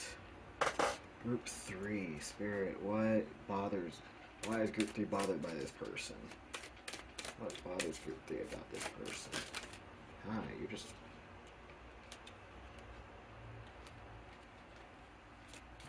What bothers Group... Okay, 3 about this person. Oh, goodness. Please. I see that card is flipped over. I will keep that one. This one and this one. And these ones will get put back because I'm not. So we've got the 9 of Swords. The Page of Swords. Empress. Can I get one more card, please, Spirit? Thank you. The Page of Cups in reverse. Yeah. The bottom deck is the 3 of Wands in reverse. Yeah. Like I mentioned with that flower that was just not quite in bloom. It's like the progress, the ability to progress, to move forward is there. It's just like they're not doing it because they're hung up on things. There's blockages in their mind that are just keeping them there, even though they have all the tools, the ability. I feel like they might be a very like book smart person, someone who's very like logically sound. You know, like it's not like they're stupid or incompetent or anything. They just a sense of immaturity even.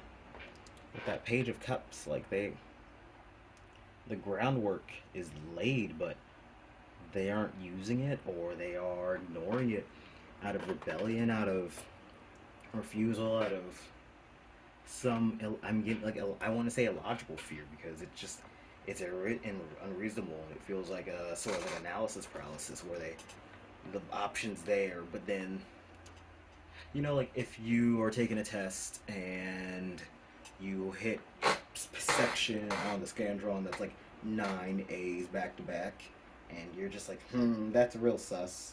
I don't like that.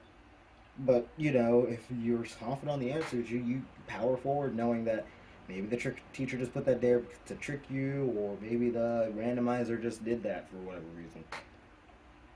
But this person would see those 9 A's, and instead of just being like, whatever, and using logic and just making sure that all their answers line up and that they're confident in what they write down, they panic and then overanalyze how they solve things and then resolve it the wrong way just to get another answer, just so to break up the 9 A's, and then cut to when you get papered back and find out, yeah, it was the 9 A's. You just panicked and just redid it because you were afraid of getting things wrong, and in turn, you messed it up. That was a very long-winded explanation, but yes, I feel like they try to over solve and overanalyze. Like I said, analysis paralysis is very much a problem with this person, where they blow a small problem to big proportions, and it's just because they are an anxious person or they have a very skewed mindset for a lot of them. Whether it's because of, like I said, their maturity, their emotional awareness slash control. They might be someone who's very emotional and does not know how to cope, doesn't know how to handle it, process them, regulate them.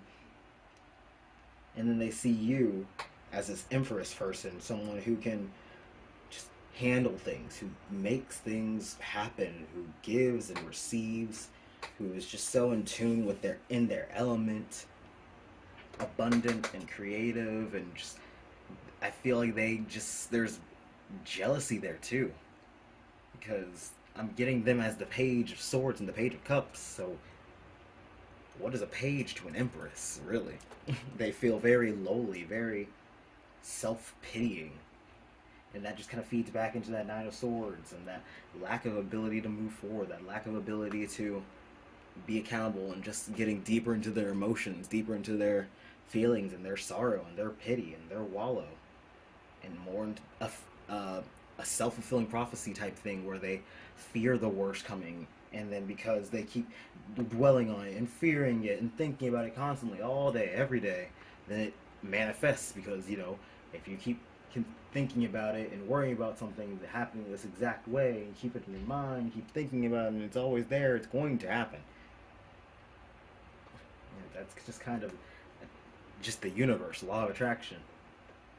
That's just facts. Alright. Clarify the Nine of Swords for me, please, Spirit. Alright, thank you. Gemini. Got the Tower. Yeah.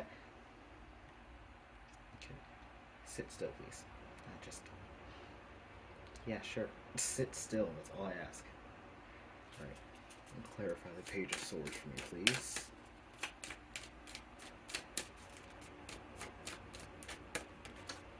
Two of Pentacles in reverse. And clarify the Empress for me, please. Alright, that card wants to... Yes, thank you. Got the Three of Wands in reverse. Finally showing itself. And clarify the Page of Cups for me, please. Alright, thank you. Got the Devil. Interesting. That's a backtrack, too. Our bottom deck is the Ace of Cups in reverse. Yeah, I was thinking of that that card when I got the Page of Cups.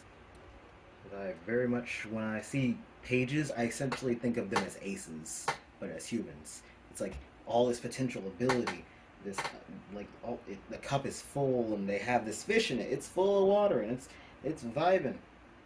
But the fish can only survive so long in the water. You're gonna either have to overflow your boundaries and do bigger, do more, do better, or the fish is just gonna be stuck there bouncing around miserably until it suffers and dies. And kind of getting that energy with the Devil clarifying the Page of Cups. They're very stuck in their limitations and what they don't know, and their fears and the emotional distress that they're familiar with. They might be someone who, like I said, is very self-pitying, who is very afraid, who's very reactive, and kind of feels and does with their emotions first before they move forward with any. They feel and do first, and then they think later. That's what I'm trying to say. And that is something that can be overdone. That is something that can be controlled and something that can be dealt with. But with the Three of Wands in reverse, in that tower. I feel like they're almost like a defeatist attitude, and like, what's the point? This is just how I'm going to be. This is just how I'm meant to be. This is my stopping point, my final location, my destination. Because the only other option, is to have some radical change, some real like sit in the mirror and reflect on yourself, kind of come to terms with all the things that you've gone through, dealing with how you behave, how you view the world, how you think, how these thoughts and how you've been viewing things have been affecting you. And I feel that's just not something that they're ready to do. And so instead, they're stepping back and they're staying in that devil energy. They're staying in that fear, that defeatist energy. That this is just where I'm meant to be. This cup, this is it. That's no oceans for me. No balance with that ocean. No further horizons to get to that ocean. We just stuck in the cup. Meanwhile, I feel like, and I did mention before that there might be resentment, jealousy feelings here, especially with that Virgo and then the Empress card, because I feel like since you are so responsible and put together, like I said, this might have been the Jupiter return. This has been a long time coming. Jupiter return comes, I think, once every 12 years. I'm still learning it, so you'd have to look it up. But one does not just get a Jupiter return after a few months. This is years of effort. This is, you have put in the work, you have matured, you have grown, you have become this dignified, cunning, wise empress person.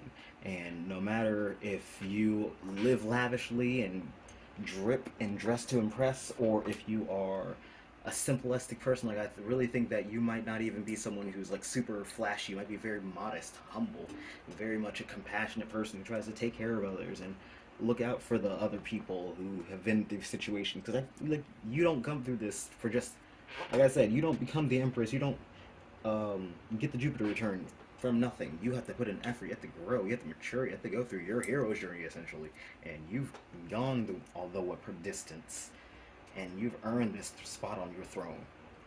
You've earned the ability to be luxurious and take care of yourself, eating grapes and painting uh, whatever you feel like on Shea lounges. And I feel like this person only sees the outcome. They don't see the journey, the distance that you've gone through, the sacrifice and the struggle and the trial and the error and the uncertainty and all of the pain and struggle that comes with you figuring yourself out and self-reflection and emotional healing and growth and really putting words to your feelings and to putting sources and understanding to all of that you've been through, putting things in context and being able to really come to terms with things. They haven't done that, and they are, with that Two of Pentacles reverse, I feel like they're really struggling to, too. Struggling to, comma, two. But, like, I feel like they have the concept, like, for example, like if you got a textbook in a different language and you practice it really well, you could probably write a language really well. But unless you already know how to like speak these things, or you have an ability to phonetically figure out like the actual phonetic breakdowns of things, and or if you have the ability to listen to someone speak it alongside, it's probably gonna be harder for you to practically put it into use. And that's what they're lacking, is the practice. And I almost feel like they want to practice on you. Is the problem? Is that they would love if they could put that into practice on you. You could teach them all you know. If you could balance them out and show them where they are going wrong, what's wrong, where am I not stacking up, essentially. Like, why can't I juggle it the way that you are? Because I've got all the prerequisites. I've got the technicalities down. Like, I'm not getting it. But the problem is, like, it's not something that you can just, like, teach them and show them and just shove them into. And I feel like that even might be something that you've dealt with, where you wanted someone to solve the problem and figure it out for you. With that fairy, you wanted like to trick them into essentially fixing you or being your crutch, being the person who took care of you so that you didn't have to deal with things, but that ended up not working. It ended up dead ending, and I feel like this person is going to realize at some point that this devil energy is not going to get them anywhere, that they really are stuck in this cup if they don't jump out of it, because this ace of cups is is overflowing into a whole pond. There's all that water that you could jump into, fishy. But if, and see, there's water back there too. There's all that water for you to jump into, but you aren't seeing it, you aren't going towards it, you're ignoring it, you are just afraid and sticking in that little cup because that's all you know. And what if there's nothing else? It's like, okay, yeah, what if there's nothing else, I guess? What if this is the, but what if this is rock bottom? What if this is the jumping off point? What if there's so much more for you to see? What if there's something outside of the cave? Okay, Plato's allegory. Alright, I think I rambled enough. Let's get some cards for you for advice. Definitely, I feel like there's an undercurrent of jealousy and or attraction. The Empress is a very attractive, abundant, beautiful creature who is powerful, who is regal, who is alluring, and so are fairies. Fairies are known for putting on glamour. It's funny because glamour is what they want. It's almost like they're trying to reflect you or put out an equal glamour to attract you or to, curry favor or make you see them the way that they want to be seen or the way that they want to present, but instead of putting in actual work or like talking to you, flirting, connecting with you, they're just kind of like leering and watching from the corner and then avoiding responsibility. And anytime that they are confronted with an issue, I feel like they really just retreat on themselves. Or they stumble and fall and give up anytime they're confronted with any sort of hurdle. And if you're unable to change or stack up to any sort of issue, if your facade is shaken and cracked immediately the minute that even an ounce of pressure is applied, that's not going to work, buddy, because you are built on a solid foundation, my Empress. Funny, because they are also built on a solid foundation. Just got to put that foundation to work.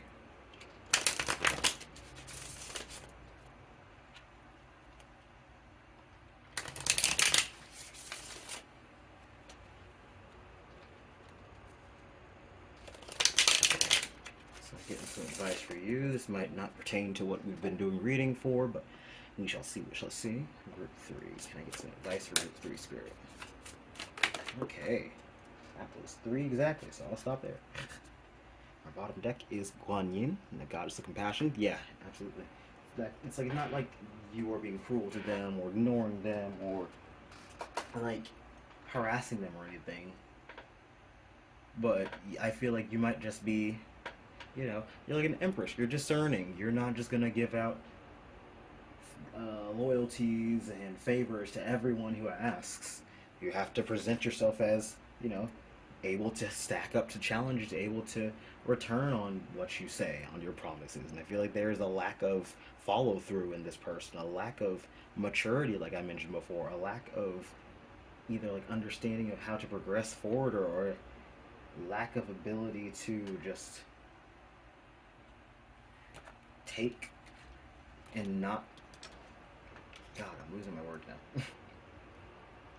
There's they're not adapting. Yeah, they're unadapting, and if they're unable to take anything like constructive criticism or changes or adjustments or have an ability to think a different way at all, like you're not able to work with that because they I feel like they have a hill and they're ready to die on it, and even though everyone else is in this tower is jumping, like they're in the tower still. It's dark and it's burning. They're just like, if I hide and I close my eyes, the fire will go away. No, homie, you gonna burn. So, clear quartz. We got clarity, healing, endless possibilities. We got black tourmaline, protection, recharging, and grounding. We got celestite. We got 3 crystals. Damn.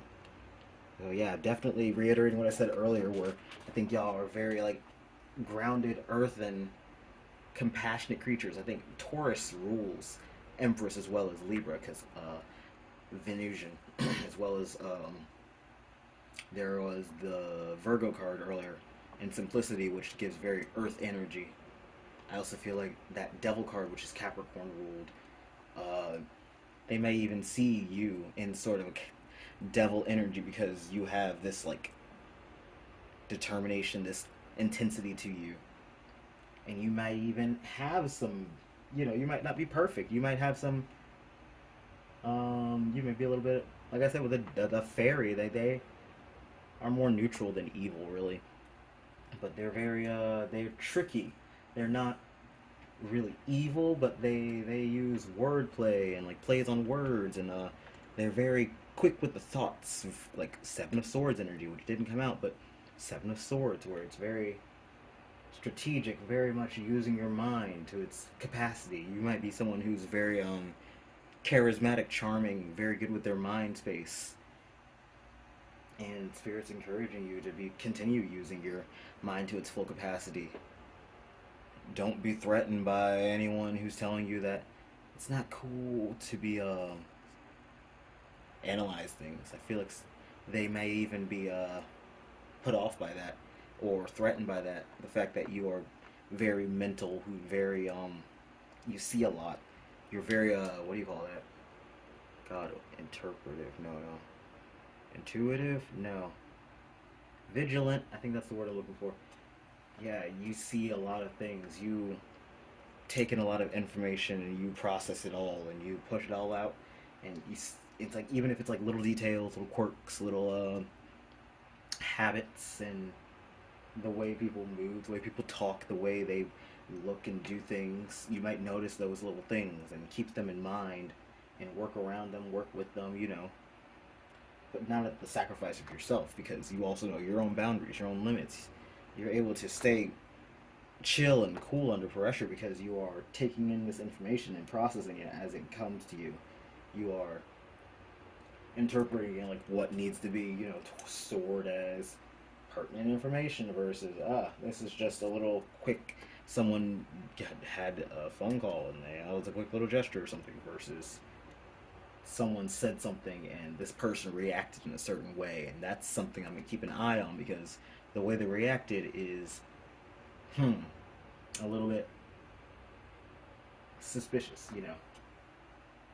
I feel like I'm rambling again, but like I said, you're very perceptive. You're compassionate and caring and giving, but also you have very good boundaries. You're very aware of people's behaviors, people's emotions, and you're very aware of all that goes on around you. So it's not that you are harmful, but you're very grounded. You're very in reality, in the 3D, aware of your 3D. And you're aware of your needs too. I feel like you're very much someone who is, if not, if this isn't something you're doing now, this is your advice to become more aware of your 3D, your physical needs, your surrounding. If there's some mess in your personal space and you want to clean it, cut out some time for that and make sure that you have a clean, productive space to work, to rest, to enjoy yourself because, oh, excuse me, you're most productive in this clear headspace, in this clear space that matches your clear, sharp mind. That works best when it has a whole 360 scope of what to get and what to do. And also that the light can refract on it properly. I also just noticed 24, 25, it progresses forward.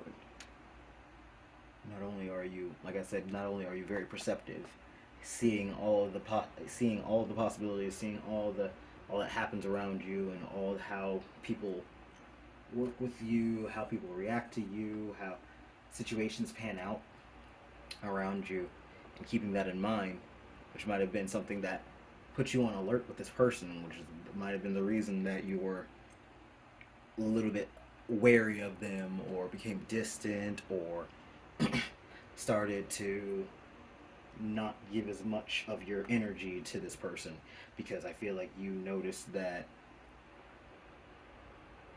either it was like a stress point for you, or you started to notice a pattern, like that they were like almost like brick wall energy, where you were telling them things and it just wasn't getting through to them, or they said they hear you and then they would reflect in their actions, or something else that they'd say that whatever you just told them, they didn't listen, they didn't care.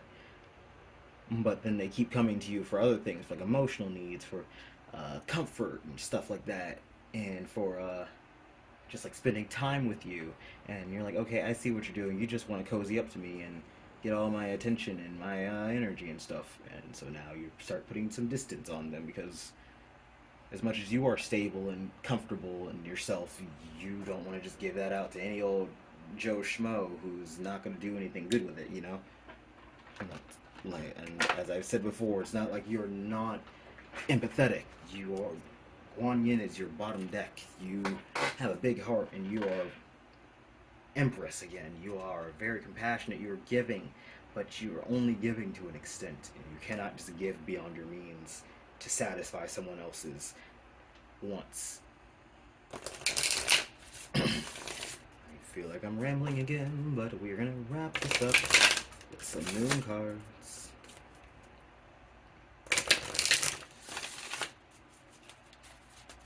Right.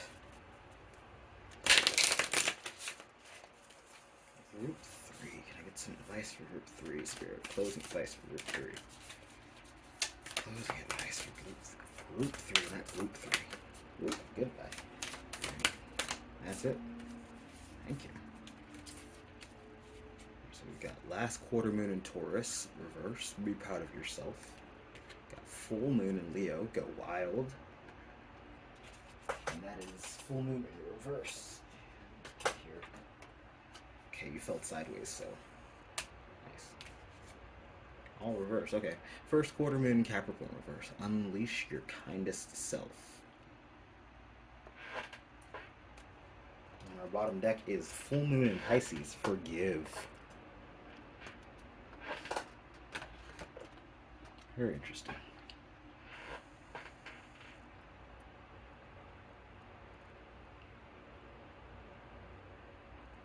Definitely.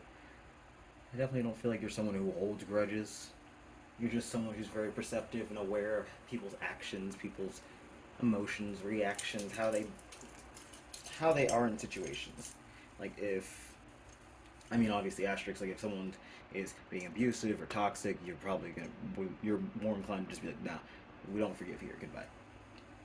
But if, especially in this person's situation, like if they're being toxic or unhealthy or self-pitying or jealous of you and says or does something that's real out of pocket or unnecessary, it's not like you're going to hold that against them. You're going to be very aware that they said that stupid stuff because they were drunk, or because they were in a bad headspace, or because whatever third reason. It's not that you are, like, it's not that you're going to hold it as a grudge, but you're aware that they have that capacity to act like that. And you have the, and you I feel like you may have been put in that situation a few times where you had to deal with them overstepping boundaries, deal with them taking a mile when you gave them an inch, or had to just overall extend kindness beyond your means. And like I've said a million times already, you are a very kind person, Group 3. Like, I feel like you might be afraid that you're putting your foot down now, or you're putting up boundaries, and you are putting yourself first. You're being a little bit more proud, putting your shoulders back a little bit more, and not making eye contact. You know, like the don't make eye contact with me, sorry, with private. You're being a little bit more regal, a little bit more what do you call that? Self-respecting, self-important. There you go. Not in like the super egotistical way, but just because like you're putting respect on yourself. You've put in the work. You are growing, changing, figuring things out.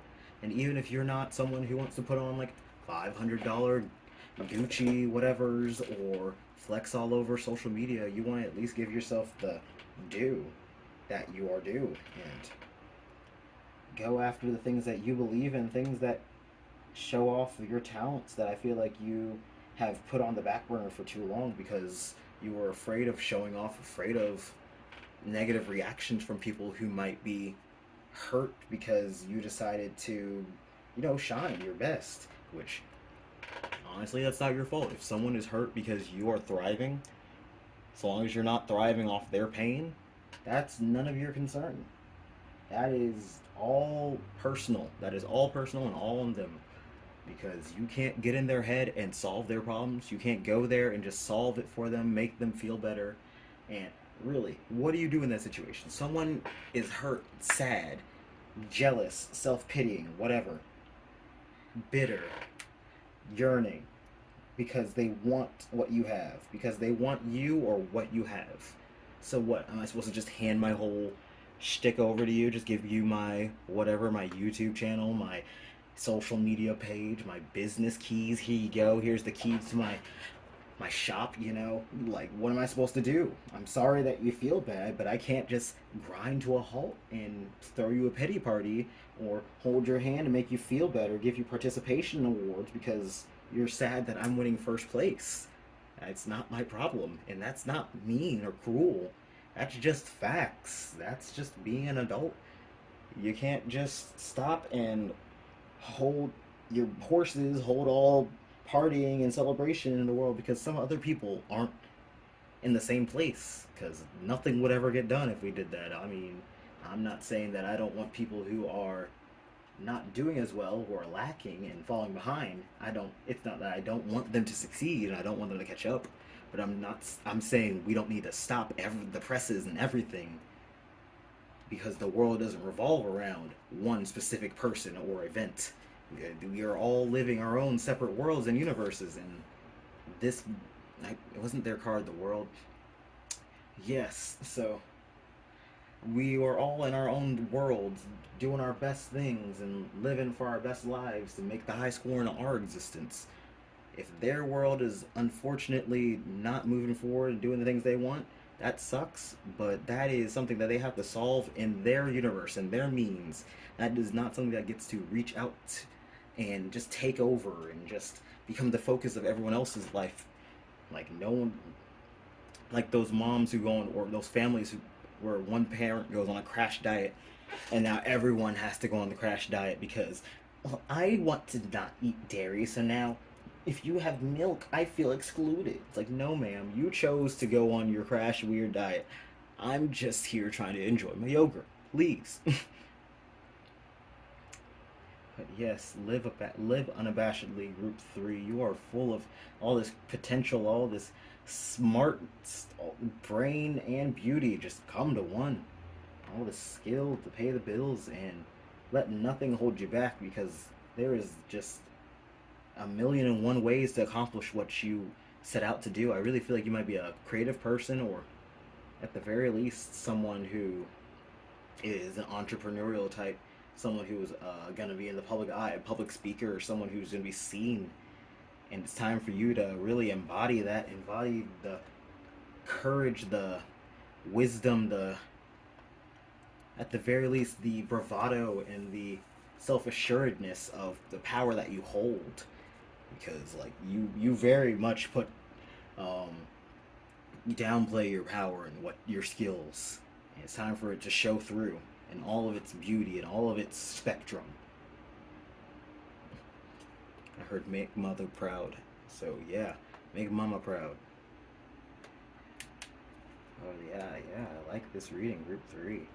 Thank you so much for tuning into this, watching to this point, watching all the way to the end. Thank you to my guys as well as yours for helping me channel these messages for you guys. And thank you for leaving a like if you enjoyed, subscribing if you want to see more. There's going to be all of the cards used in the description, as well as links to if you want to book a private reading, get more in depth on any issue, any specific thing. Otherwise, I will see you in the next one. Hello, and welcome Group 4 if you chose this blue Andean opal. It kind of looks like a shark, I'm not gonna lie. I don't know, maybe I'm the only one who sees it, and if my camera would focus on it, I could show you. But please, that's all I ask, yes. It kind of looks like a the little face and that's the little mouth, the ridge. But I don't know. That's up to you to decide. That's how I see it though. But my tangent aside, group 4, welcome, welcome. Some of you might be Libras, you know, a little bit rambly, a little bit fun. I mean, opal is the stone of October.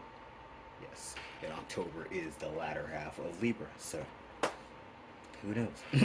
This is your group, and we are asking about spirit on why this person, whoever it is you are thinking about, you chose for, why they bother you, why it is that you're put off, irked, and not fond of this person. You know, it's been a couple of different things for the past couple groups, so I'm not putting a label on it, but it's generally just like a, why are you put off by this person? Why does this person put off red flags in your mind? Why are you unsettled by this person? You know, that kind of energy. So we're gonna have 3 piles. We're gonna have your energy over here on the left. You're gonna have the person you chose for. We're gonna call them your person. I know, but whatever. Call it your person over here on the right, and the connecting energy in the middle. So start out. Let's get your cards. And you've got mermaid and commitment. You've got Luna. Already a lot of water energy. So mermaid is definitely water ruled. 9th house, faith. And 9th house is ruled by, excuse me, Sagittarius. And then we've got moon, moon again, in reverse, perception. Interesting. Can I get the meaning for the mermaid card out of the book real fast before we continue with interpreting? Let's see. Thank God it's alphabetized. Yep, perfect. So the mermaid is a cryptid, fun fact. And it's the commitment, and it is positive energy, element to water. And this is all of it. Okay, yeah. And it says, a mermaid is a generic creature from the folklore of multiple cultures from around the world. It is depicted as a female human, typically with the tail of a fish. Many folk tales depict marriage between mermaids and humans, and it's said that if a mermaid falls in love with a man and he weds another, she will turn to sea foam. However, they marry each other and he is unfaithful, he will die.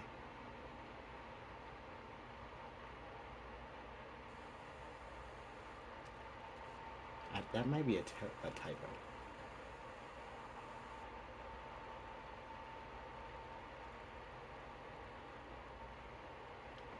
Interesting. Well, I'm reading it one more time. I'm dyslexic, so sometimes I just read things wrong.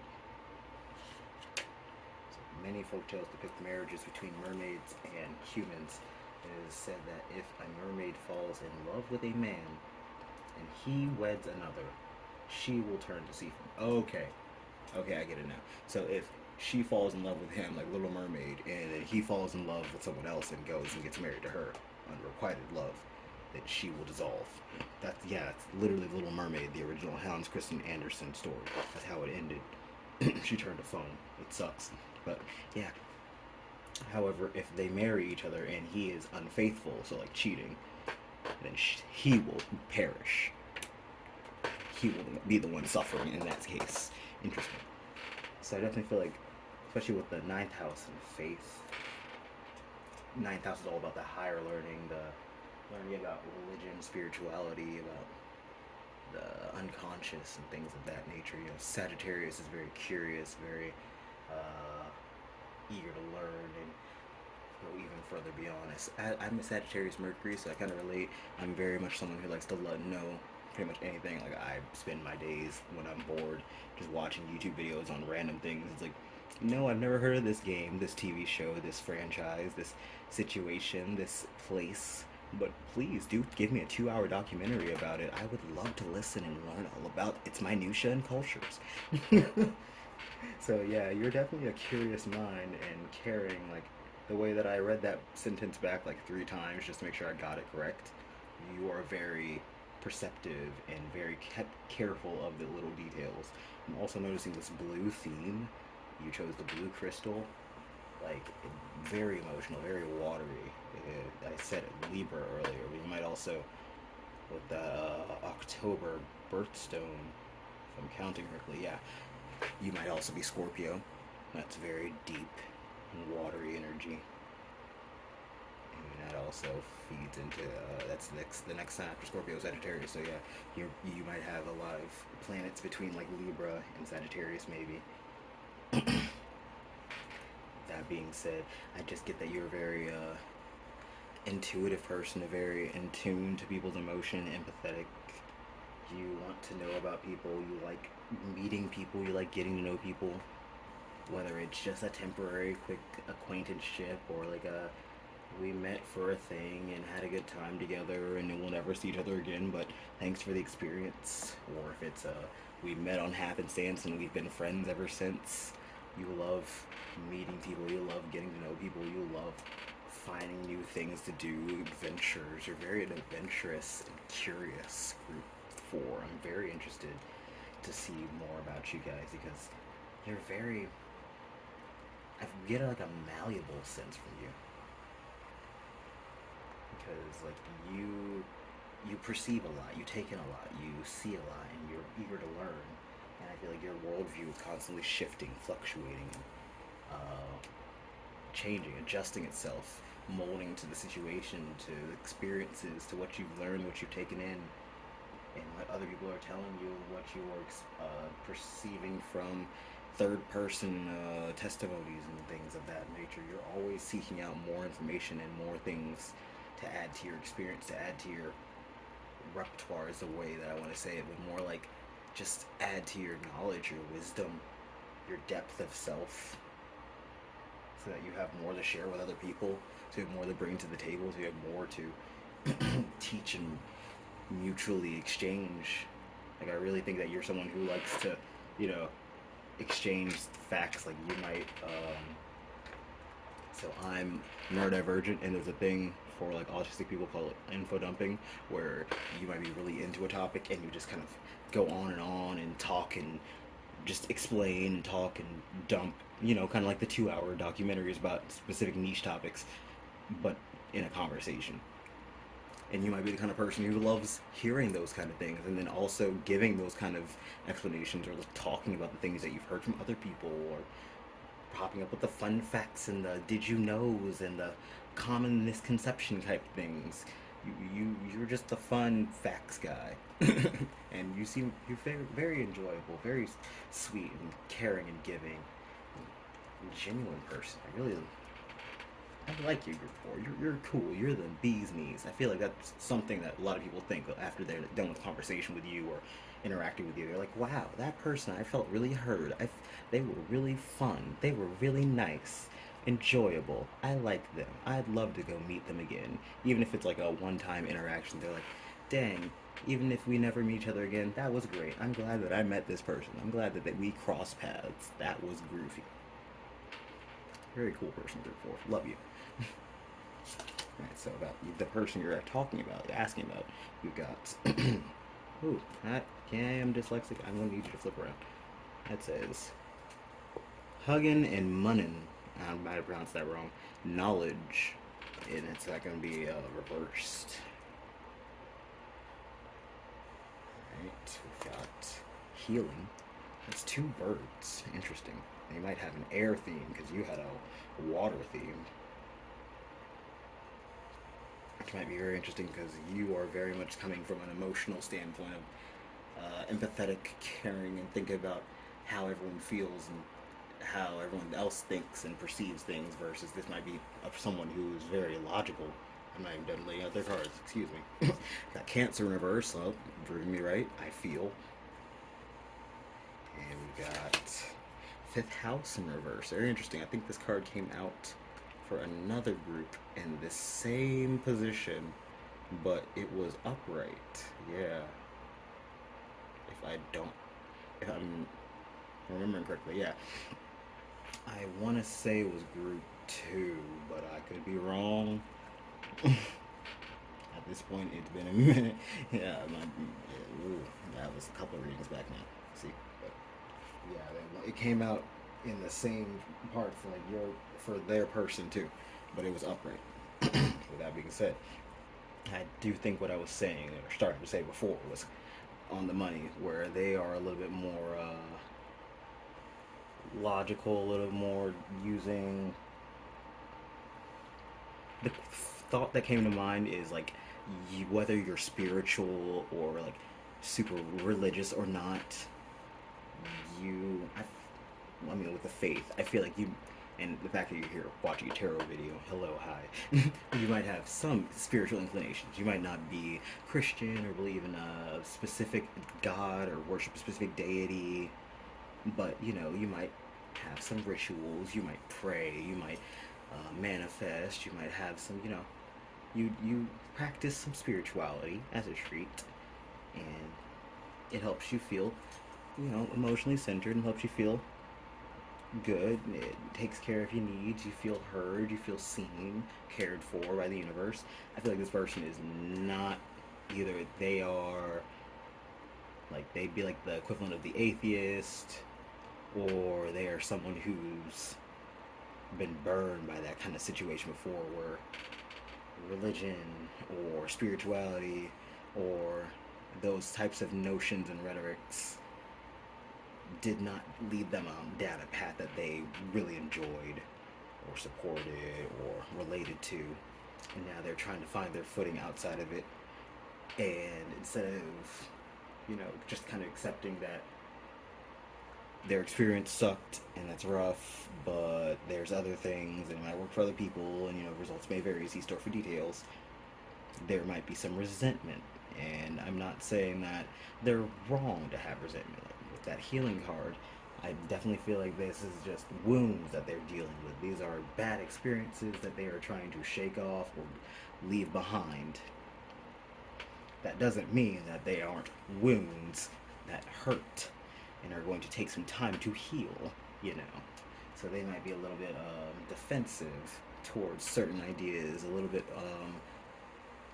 triggered not to use, not, I mean, it's true. I'm not saying it like joking or anything. I mean, like, genuinely, it might give them reactions to be around those kind of ideas of like spirituality, religion, and like, or even at the very, even if it's not religion or spirituality, uh, certain mindsets of like how thinking and feeling openly, expressing themselves, really just being and embodying their whole selves. I feel like this person, I just noticed that they have 16, 16 fantasy? Yes, 16 and 43, which are both reduced to 7, and they're reversed. I feel like if this person either wants to take a chance, but it feels like the stakes are too high, or they've been in situations where they've been shot down for being curious, for wanting, for trying something out of the bounds, and now they're still trying to pick up the pieces and get back on track, you know, retry, you know. Like when example came on is like if you were trying to ride a bike and you fell down a few times and you gotta get discouraged and you stop and you walk away. You might stop, you know, riding the bike for the day or a week because you're a little upset, you're bruised, you're a little bit sour emotionally because, dang, I was hoping I could get on this bike and just start going, but nah, I just fell and bust my ass. But when you come back to it after like a week or however long it takes your ego and your knees to heal, you'll be you'll have some wisdom behind you. You'll know a little bit better. Okay, maybe I shouldn't just bounce off from the curb and expect to go straight. Maybe I shouldn't try and bound down a hill if I don't know how to brake. You'll have some more experience and wisdom and pointers for yourself and be able to go at it from a different angle and do it better this time instead of just attacking it the same way and getting the same miserable results. And I think that this person might be going through that where they are still assessing the damage and figuring out what lessons they can take from it, while also, you know, moving away from the energy and moving into a better, less painful mindset. But that has put them at this point in a very logical, very in their head versus in their heart space, trying to do what is like what it looks like it would work best on paper. What they might not be going off the beaten path is what I'm trying to say. Like they're just trying to get bases covered and figure things out, surviving, not thriving, if you know what I mean. And in that there might be some defensive energy, there might be some hostility, and like I said, there might be some poor reactions to some of the ways that you see and feel, exhibit feelings, express yourself. That's what I'm trying to say. Alright. I feel like I'm rambling now, so let's get connecting energy, shall we? We've got achievement in reverse. Got sixth house routine. And Mars in reverse of action. I mean, no, motion. Jesus Christ, I told you, I'm dyslexic. It's all get out. Oof, goodness golly gosh. My eyeball just started itching. How would you do that? Why would you make my eye itch of all places? It's very interesting because Mars is very masculine energy, very much like do, action, day, inhale. All of that fiery, excuse me, bumping my camera and stuff. Fiery air and fire energy. And I feel like that this person has been trying to just go through the motions, like I said, do what looks right on paper, do the path that is already carved out, the smart thing, the simple things. Or even at the sixth house, I feel like they have like a routine and it might quote unquote work, like it's functional, but it's not helpful, it's not progressive, it's keeping them in a rut or keeping them in a habit that is not helping them, not helping them progress, see progress, move forward, move beyond what has happened, or even instill motivation in them. Excuse me. Which I feel like is part of the issue. Like on one hand, with this achievement in reverse, I feel like there's like that, there's a lack of motivation, like a lack of drive, goals, reasoning. Like they might be, like, let's say they are getting a degree and they're going to school to be like a doctor or something, just because it looks good on paper, because it pays well, because that's what their parents want them to be, that's what would be expected of them. Do they want to be a doctor? That doesn't matter. Do they care about being a doctor? Eh. Is it draining work that leads them to feel empty at the end of the day? Maybe. But will it pay well in 10 years? Probably. If I keep at it and are dedicated. But at that point, you'll probably be burnt out, hollow, miserable.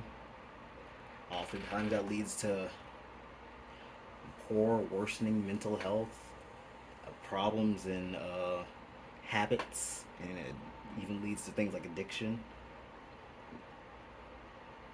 Or heck, there's even the option that you end up not even finishing that, and you end up getting maybe sidetracked, maybe things pop up, maybe you really just cannot keep up with the workload. There can be accidents and things, and you end up slipping, and you now have wasted X amount of time and X amount of money on something that you didn't even want in the first place. I feel like this person is going down this path while watching you figure your things out and get a good habits together, while you are doing things that help you, serve you, feel good for you. They are conversely, they are living in this habit, living in this rut, and they're watching you confused on why you are floating with balloons while they have an anvil tied to their back and are sinking still. And it's like, yeah, I can't help you because you can't even see the problem that's at hand. You're so blinders on, so charging straight forward, dedicated to what you're doing, and unaware of where it is you're digging yourself a hole. Yeah, that's really what it feels like. This person is almost like unknowingly digging themselves into a hole. Whether it's out of just blissful ignorance, like a lack of self-reflection, inability to deal with their own emotions, like emotional repression, or ignoring it, or even like numbing via substances. Keeping themselves in a habit, in a cycle is what I'm hearing, really. Like, instead of achieving, instead of breaking it, instead of making moves to do good by themselves, they are watching other people do that and circling a drain.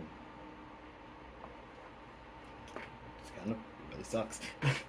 Dang, this, I see why I was so tired and kind of physically reluctant to start this reading. Like, I was like, I want to do this reading, but everything is stopping me, and everything, I'm feeling so draggy now. It's like, yeah, well, no wonder I was channeling this person, probably. Let's get these tarot cards shuffled. I hope that you guys can't hear the fan. Otherwise, hopefully it's too loud if you can. And if it is, then apologies, headphone users.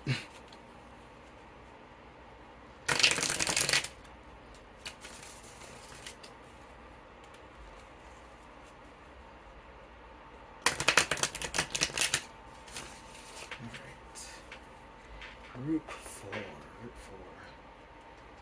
Scary. Can you tell me about Root 4 person? What it is about them that bothers Root 4?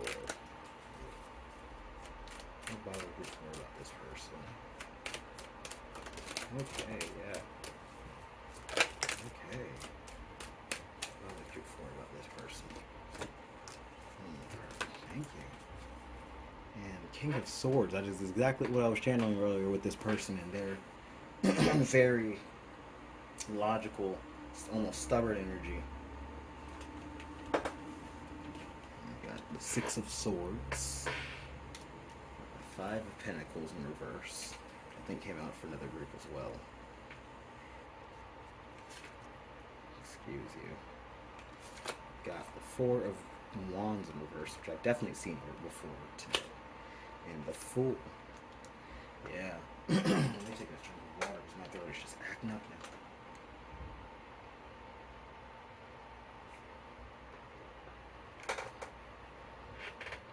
I'm getting a pessimistic energy from this person. Like, there's all this opportunity here. And I feel like they might have even started doing the work, figuring things out with that healing. They might have a therapist.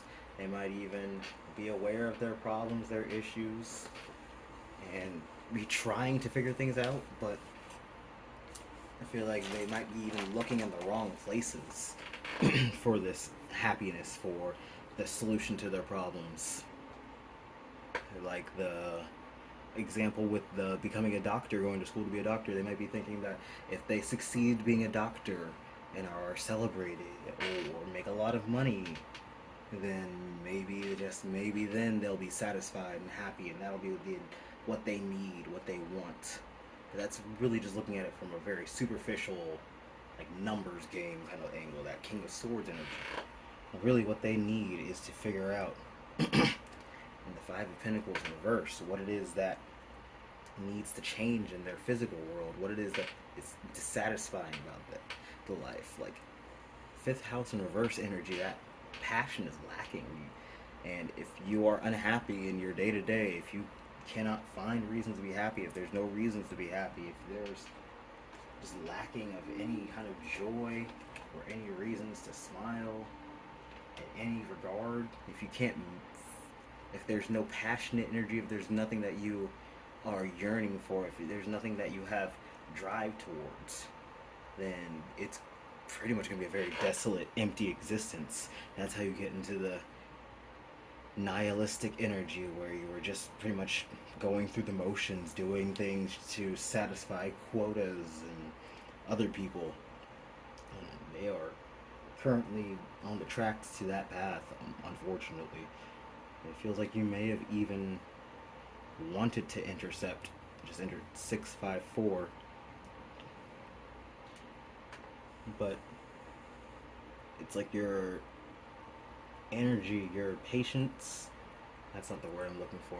Your patience is the best one I can get. Yeah, your patience, your ability to put energy towards this, towards them, towards almost like helping them, being their support, showing them the way, and propping them up when they are needing those pick-me-ups, needing the validation, needing the someone to give them reasons to be happy, and excuse me, remind them that yes, there's opportunity, yes, that they can still do things, yes, it's not too late, yes, they can still take the chance, yes, things will work out the way they want, the way that they are hoping. Like, it's hard to be the constant support system, especially when the person is acting a very King of Swords way and acting like that's not what they're getting from you, or like they're, I saw the Nine of Pentacles under here, like that they're more self-sufficient and satisfied with themselves, independent than they are letting on. When in actuality, they're actually very tricksy tank. Yes, that was. If you ever saw Fairly Odd Parents, there was an episode where Timmy wishes he was the last boy on Earth to be alone with the girl he likes, Trixie Tang. And in general conversation, like any other episode, she's usually with a very cool, aloof, popular girl who's like, I don't need anyone's validation, but like, thank you for paying attention to me. I know you're all looking at me. Ha ha ha. Very, King of Swords. Like, I know I'm attractive. I know I'm rich. I know I'm popular. So, like, obviously everyone's going to be paying attention to me. That's just facts. But then, once he wishes everyone away except for them, she crumbles because she's not having that validation constantly. Everyone isn't coming up to her 50,000 times a day and telling her she's pretty and she's cool and they want to be her friend. And so now she's hounding Timmy every 20 seconds, like, tell me I'm pretty. And it gets out of hand. Like, she starts hunting him down through their Walmart and attacking him for validation. And I definitely get that, like, that's kind of where this person is going, where they are very defensive over, like, I'm on the right path, I know what I'm doing, this is the right thing, or I'm right to be upset, I'm right to think this way, I'm right to feel this way, right? And then constantly asking someone else. It's like, bro, if you're right to think that way, that's cool, that's fine, but like, if you're constantly asking someone, that might be because you feel like something's off there. But they don't see that, but they're not hearing that, but they're not able to address that and reflect on that, Very interesting. Let me get some more cards. Group 4. Can we clarify the 6 of Swords for me, please, Spirit? Okay, thank you. Sun. Clarify the 5 of Pentacles for me, please. Thank you. Page of Swords. Clarify the 4 of Wands. Right? The Ace of Wands. Clarify the Fool for me, please. Clarify the Fool for me, please. Okay, Gemini, thank you. I got the 6 of Pentacles in reverse, absolutely. The Tower. Wow, with the bottom deck. Very interesting.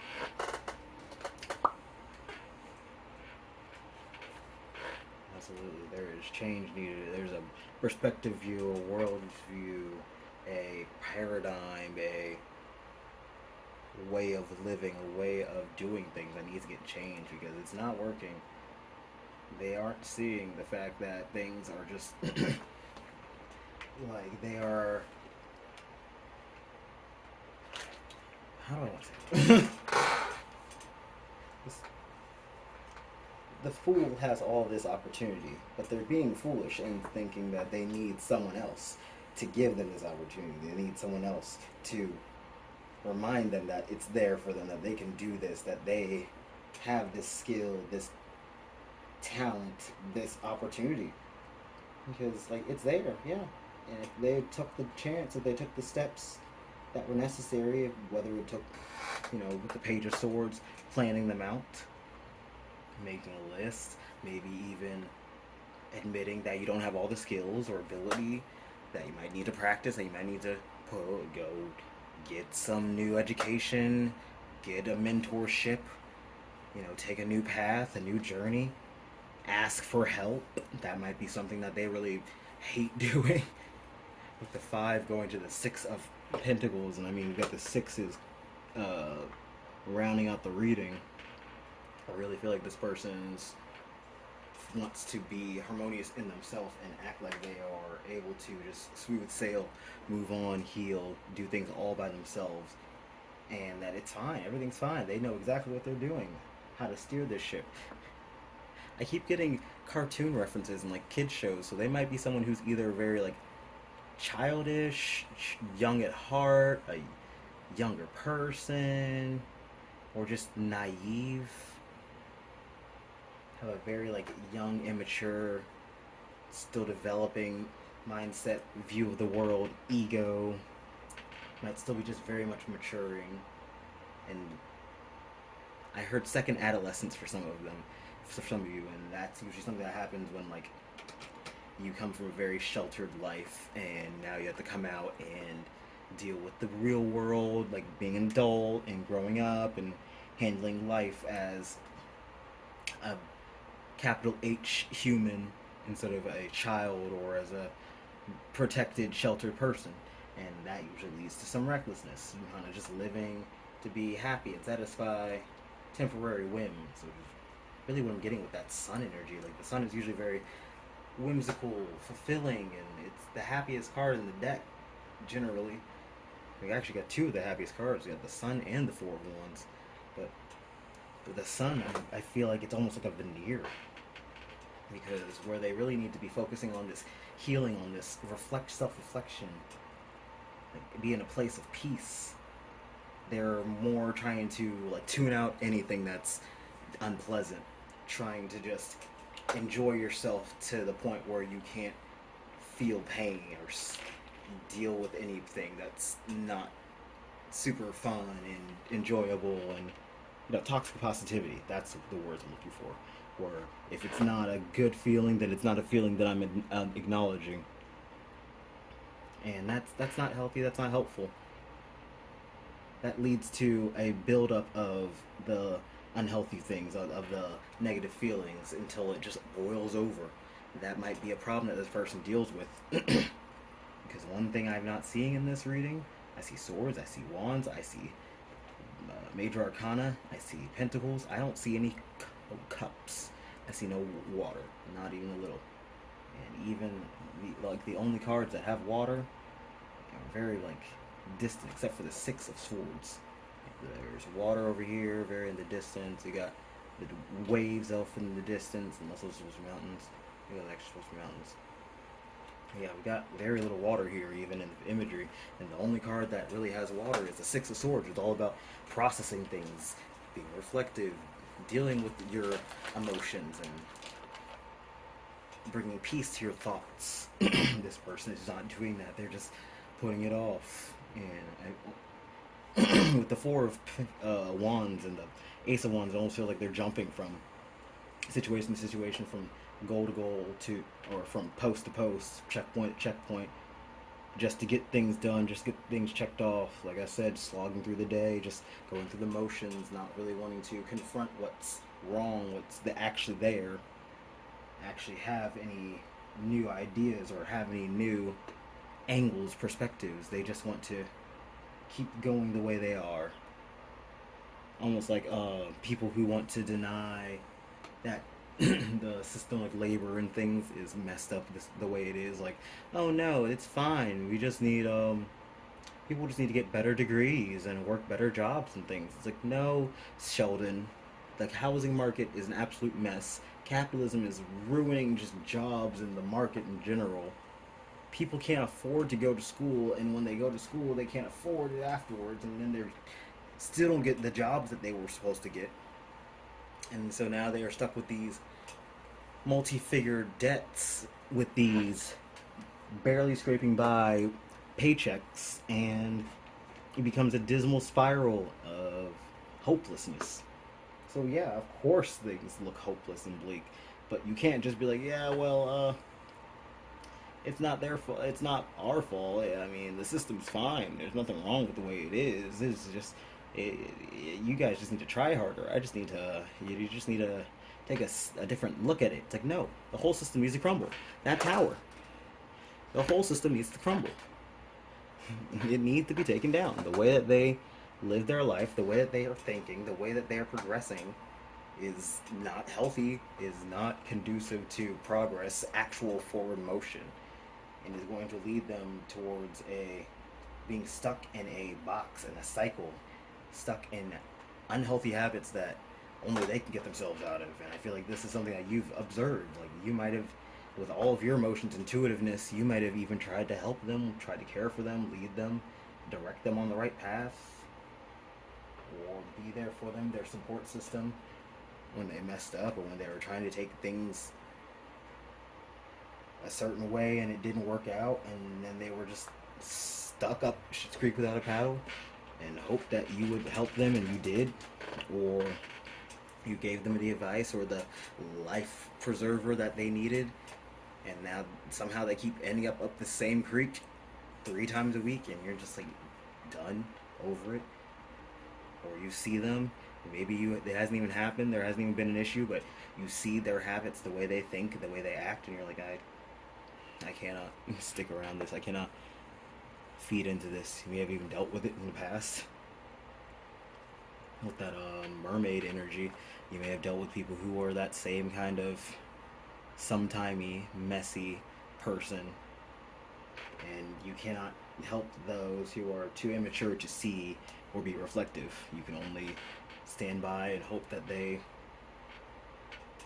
see the error of their ways, that they change for the better instead of stumble down worse. Interesting, jeez. Oh, these have been some readings before. Okay, ooh.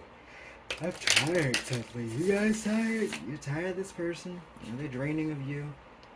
Are you putting a lot of energy into them and just not getting any change? You're putting in and thinking that things are going to change with that Four of Wands, and somehow you end up back at the beginning again of the Ace of Wands, even though you thought the ideas got through, even though you thought they were going to finally take the right step in the right direction. They have somehow ended up asking for the same advice again, or making the same mistake they said they wouldn't. Yeah, frustration. And immaturity is frustrating.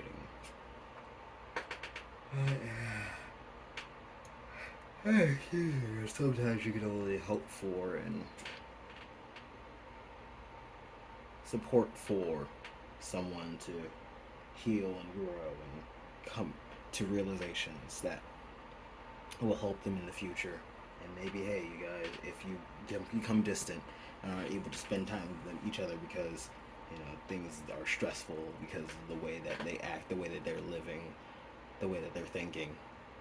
I feel like in the future, once they've dealt with things, once they've come to better understandings of themselves, better terms with their mind and their emotions, there's definitely a possibility that things can improve for your relationship if that's something you're interested in. Anyway, I've got some advice for you, Group 4. Can I get some advice before I fall asleep? I'm suddenly yawning. I am exhausted. I really think you are tired of this person. Before I get the advice, I feel like you've put in a lot of effort, put in a lot of energy and trial and error and attempts towards helping them do better, be better, feel better, live better. Walmart. This is like the second Walmart I've said this episode. But yeah, there's only so much you can do. You can lead the horse to water, you can't make it drink. And I definitely feel like this person isn't like your kid, so I feel safe to say that you're not their parent, and it's not your responsibility, because you're probably not their therapist either, to help them heal all their emotional wounds and become the best version of themselves. You can stand by them and support them from as far a distance or as close a distance as you can handle and want to. But you know, if it's fatiguing you, if it's exhausting you, if it's draining you, you can keep them in your prayers is something I'm hearing, especially with that ninth house. Like you don't have to completely cut them off, axe them, and like spite their name, but like definitely don't feel like you should be putting all your energy and effort into trying to heal them and try and take care of them and make them see the error of their ways and make them do better and make them take care of themselves and be on the best path, because like you got to do that for yourself, dog. You can't help someone swim. You can't save someone from drowning if you are also. Alright, now we're gonna get that advice that I said. So, Fruit 4, can I get some advice? Fruit 4, please, Spirit. That one. Advice for Fruit 4, please, Spirit. Okay. Advice for Fruit 4, please, Spirit. Ooh, we're getting fun with these cards. One more card, please, Spirit. Fruit 4. Thank you. The last quarter release, like I said. We got Pele, the goddess of volcano, creativity, change, and protection. So definitely, no matter what happens with this person and how things happen and work out, I feel like it's not going to be like, it's not going to negatively affect you however things go.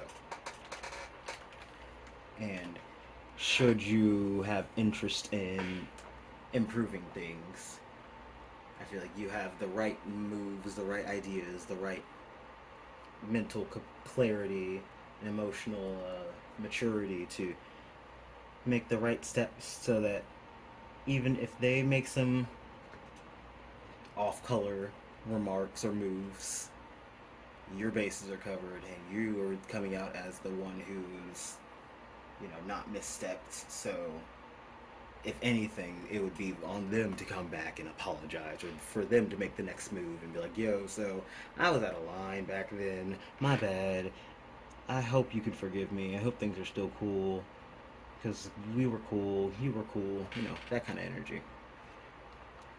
And it's like, you leave things on a neutral, okay note so that they can come open the door. It's not your job. Very interesting. I'll put the song that's playing in my ear because I said a lyric that's in the song unintentionally. Alright, Wax and Gibbous. That is a whole moon cycle moving through. We got motivation. We got inner warrior. Trust that you have power. And rainbow fluorite. Focus, productivity, creativity. And that is this one right up here. That is my big crystal in the point. Rainbow fluorite, as well as the little pyramid down by his toes. Right there. So you might want to get to some rainbow fluorite. It's very pretty, green and purple bands. I have a giant raw piece of it too. But I definitely feel like you are very emotionally in tune, caring, and giving of your energy, giving of yourself. So just make sure, I'm not saying that you need to now be like no longer care about anyone, shut off your feelings and be an unempathetic, non-caring, I don't need friends, they disappoint me type person. But definitely make sure that, like I said, make sure you're not putting all your energy into taking care of other people. You might be a caregiver by nature, like I said, with all that watery energy, with all that caring heart space energy. Nothing wrong with that. I support it. But, big but, you can't be taking care of other people. Like I said, if you have nothing to give, you can't be given to people. So make sure that you are taking care of number one first. Self-caring, checking with yourself. If something is feeling off, like if you are giving to someone, like this person or anyone else, and it's feeling like you're just throwing things at a brick wall and nothing is sticking, nothing is given back, no returns, no equivalent exchange, no care given to you, no compassion, then don't be afraid to stand up for yourself. Don't be afraid to cut off.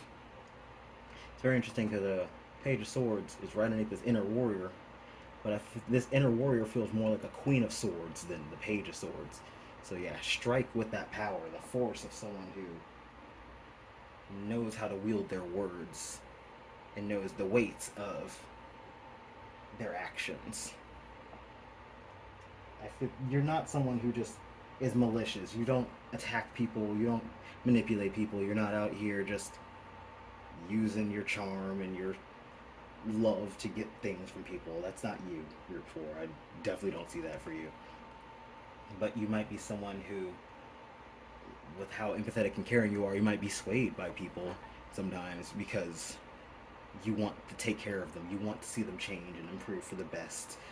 You, like I said, you're a caretaking type person. You are motivated by seeing people grow. You're motivated by meeting people, by exchanging experiences and emotions and good times. So when you see someone not having a good time, you want to take care of them and feed into them. And I'm not saying that, like I said, you don't have to give up on that, but to be cautious of that, to make sure that you are aware of your limits, to make sure that you know when a sunk cost is a sunk cost and a lost cause a lost cause. And if you can't, if nothing's budging, then you know when to step off and back off.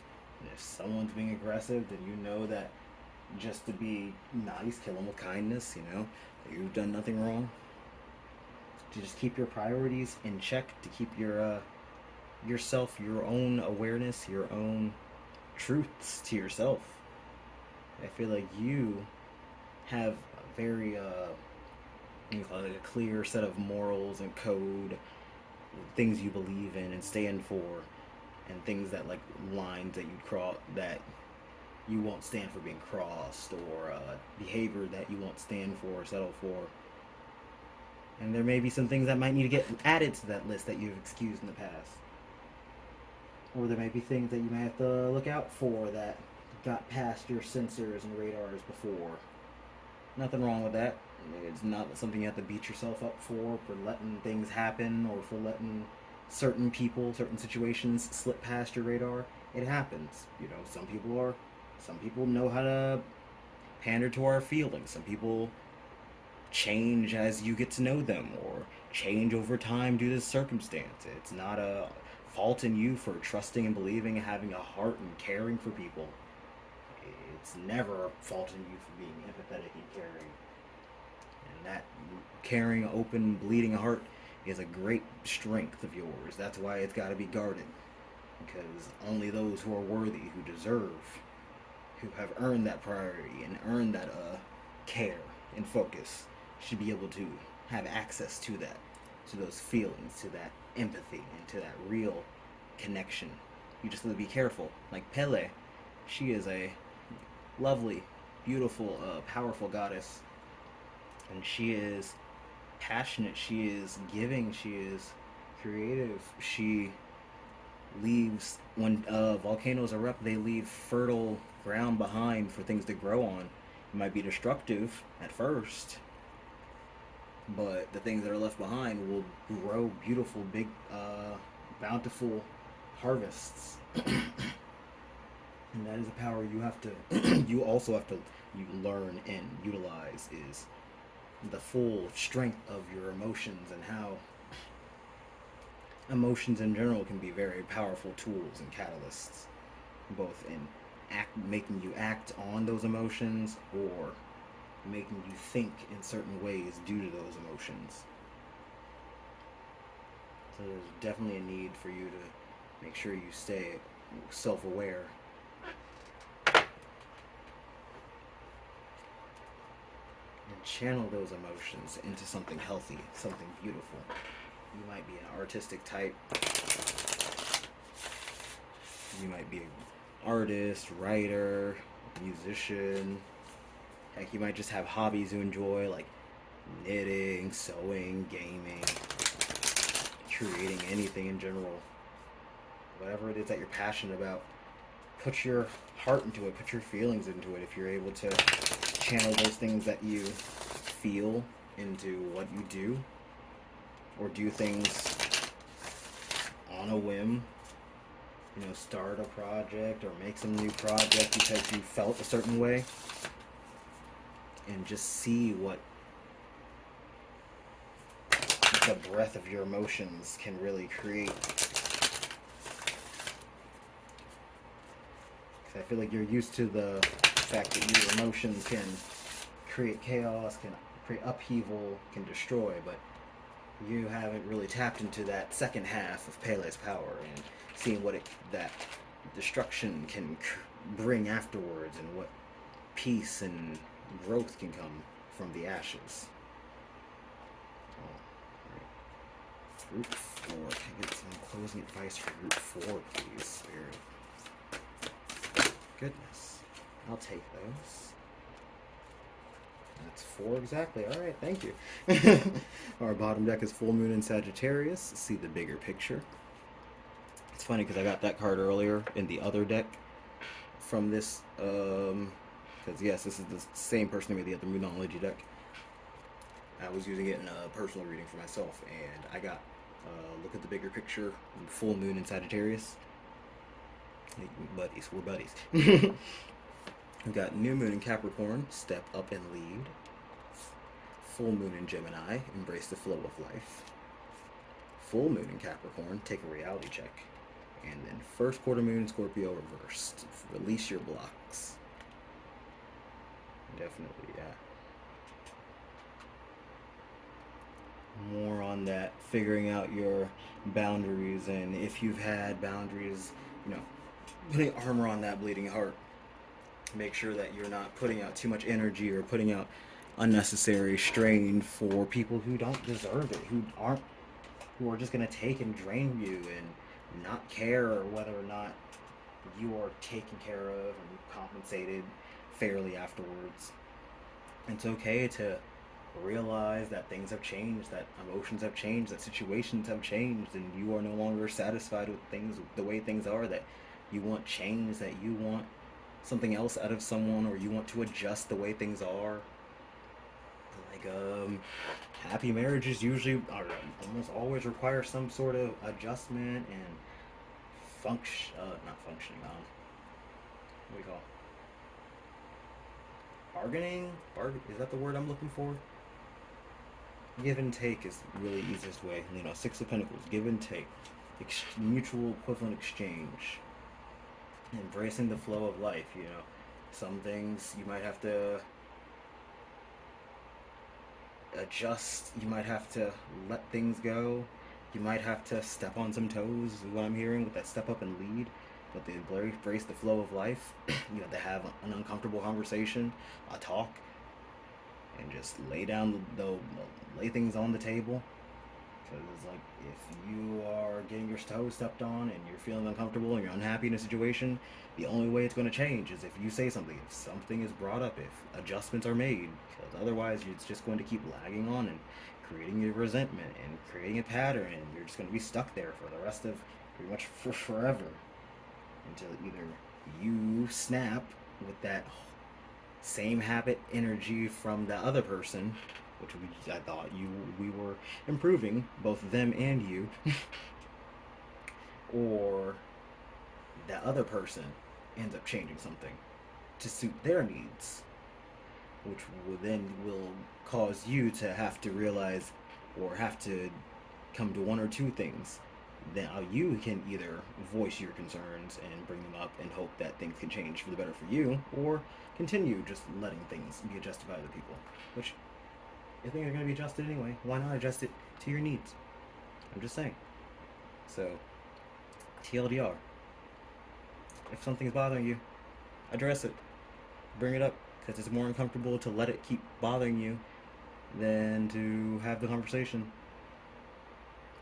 Boundaries are okay. New boundaries are okay. Adjusted boundaries are okay. Something not working for you that used to work for you is fine. Something that used to not work for you, suddenly working for you, is also fine. Things change, people change, love grows, come and go. I'm not going to start rapping Earth King, I promise. But don't be afraid to change. Be more malleable, adjustable. But make sure that you're adjusting for the right reasons, not just because you want a specific hill to die on, or you don't want to just die on a specific hill. You don't want to just fight for certain things because you want to be right, or you want to come out on top. Make sure you're whatever you're defending, whatever things you have, you're prioritizing, and whatever it is that you are fighting for is for something you believe in, something that matters to you, is coming from a genuine place. I feel like, I mean, you're genuine people, very emotional, intuitive people, but make sure that you are not working off of just emotions, you know. Being in tune with your emotions is one half, but being in tune with your emotions while also being in tune with the rest of your needs and the rest of the world around you, the bigger picture at hand, so to speak, is important. Consider all the factors. Use all three eyes that you got. So you got all three eyes, and I feel like you usually have them open. So that shouldn't be a reminder that's real controversial for you. Group 4.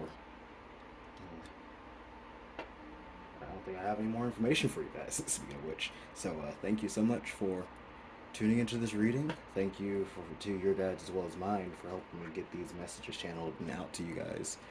And thank you for watching up to this point, as long as you have, this long as all get out reading, Gemini. Thank you for watching the video. Leave a like if you enjoyed. Subscribe to the channel if you want to see more. If you got suggestions for other readings you want to see, leave them in the comments. Check the description for the song I'm going to leave you guys, and the cards if you want to know what decks I used. If you want to get a private reading, information will be there too. Otherwise, I will see you in the next one.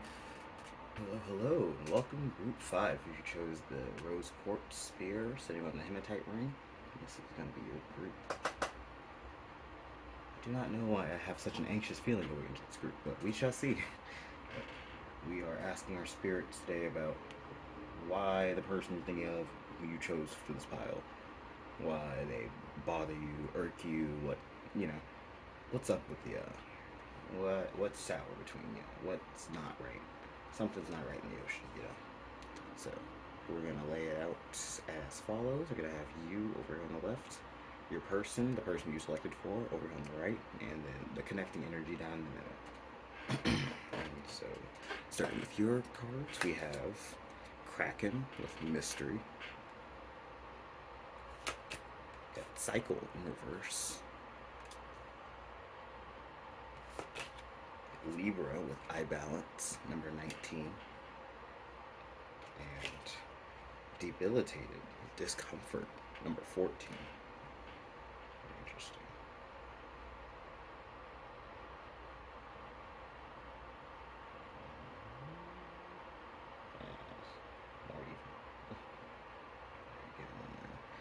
Get out the book, because I'm silly. I need to get close a message. Should I flip to it? Yeah. Awesome. So let's see. Kraken is a cryptid. Its theme is positive. Its theme is mystery, and its energy is neutral. The element is water, obviously. And the Kraken is a giant sea cephalopod, said to lurk off the coasts of Norway and Greenland. Its sheer size has had it mistaken by passing ships as an island. Its depiction is often that of large enough to lift or drag ships with its massive arms. Stories say it dwells underwater for days, and when it submerges, it leaves giant whirlpools that can sink ships. So, powerful, destructive, but also misunderstood. He's represented a force to be reckoned with for sure. I definitely feel like that force has been put on the back burner or subdued, not utilized the way it could be. For lack of better, I'm failing at words. I was barely able to read that book, I'm not gonna lie. I do not know why. I mean, I'm dyslexic, but that was just like words are failing me right now. So I feel like that might be something that you struggle with. Like you might be someone who has big ideas, who is very capable, very wise is what I'm hearing with the cycle in reverse. Like you are aware of your shortcomings. You're aware of you may have watched other people go through mistakes or have even stumbled and made your own mistakes. Having to have Krakens are pretty old and wise, so having gone through the experiences you have, or having the breadth of experience you do, I feel like you may have major mistakes, major stumbles, and are at least figuring out,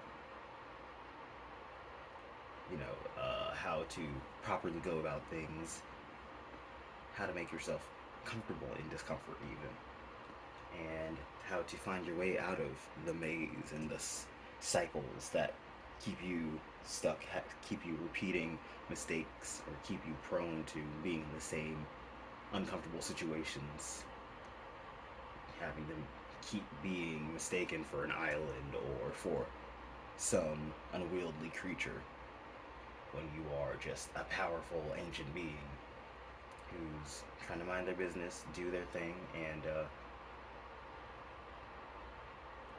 not step on your toes, really. Like, you feel really peaceful.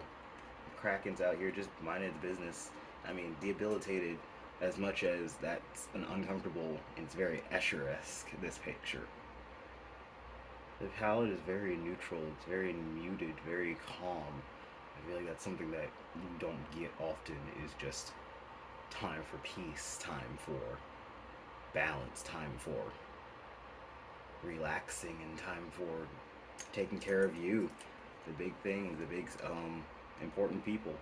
You chose rose quartz, which is a crystal of love, especially like self-love and self-care. And I feel like you might even get to a point where you become passive or aloof, maybe even cold to a point to some people, or you might act that way, or it might be perceived, your actions might be perceived like that, and it might, rub people the wrong way, but it's really just because they won't leave you alone, and you've given them the warning signs, or you've tried to step away, make space, and they keep coming up and bothering you, or keep requiring more of you. You keep being pushed to your limit, pushed into places you don't want to be, and then you have to be the big bad, and then people look at you funny, and you're like, oh, well, I didn't think you were going to act like that. Yeah, well, I didn't think you were going to push me to being that.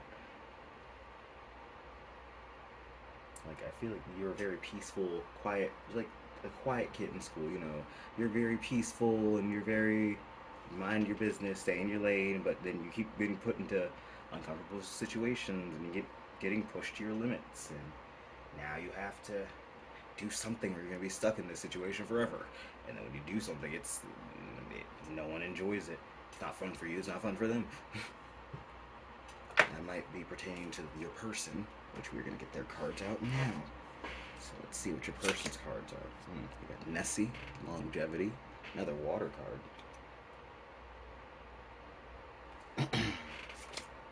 Vision. Sorry, Crystal. Grand Cross. Provoker. Yeah, there we go. Oh, hi. That is for the next part. That fell all sorts of sideways, so I'm going to redrop that. Saturn in reverse structure. Number 24, number 47. My brain immediately combined those into 24/7. So this might be someone that you live with, or you're in close proximity to. This might be like a family member. For some of you, it might be a partner, or maybe a child, a sibling. I hope it's not a child, because why does this person bother me? Your children are annoying. I'm gonna be real with you. I'm sorry. Presuming this might be like a family member, like a sibling, a parent, a relative, or a roommate, a neighbor, maybe even for some of you a coworker or a partner. I haven't gotten the connecting energy down, but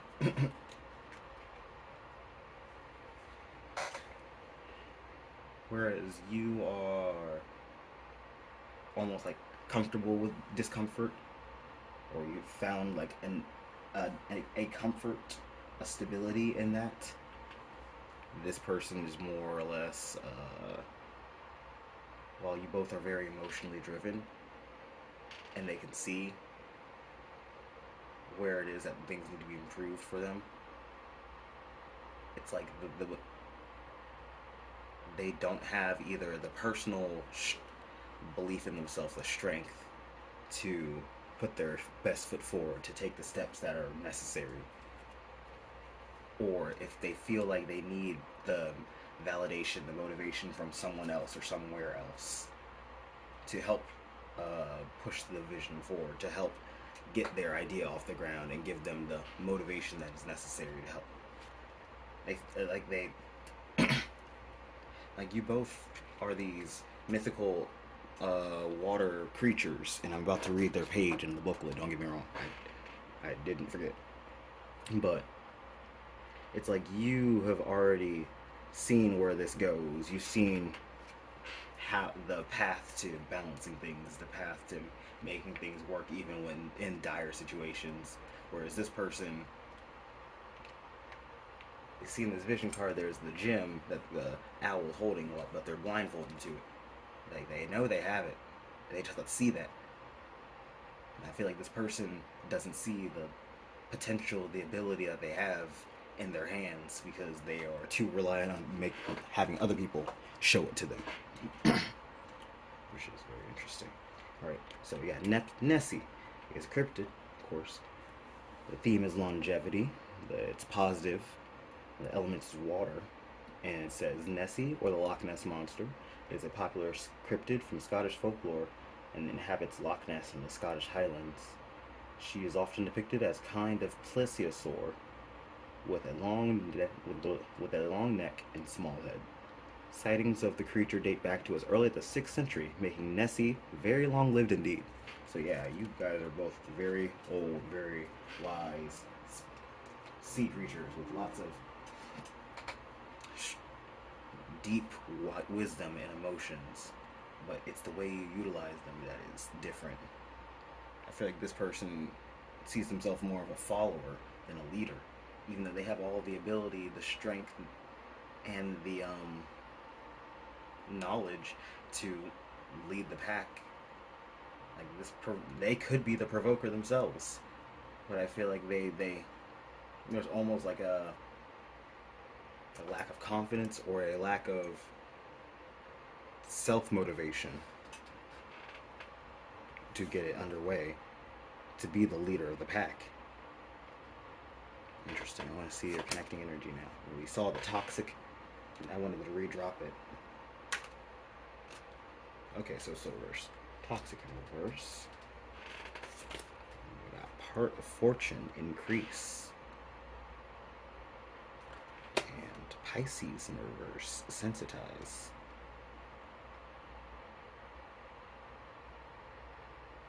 Very interesting.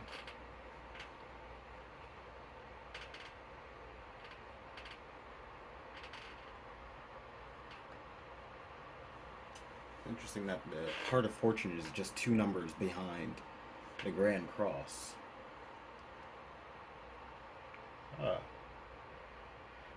Excuse me. Where is this tired coming from?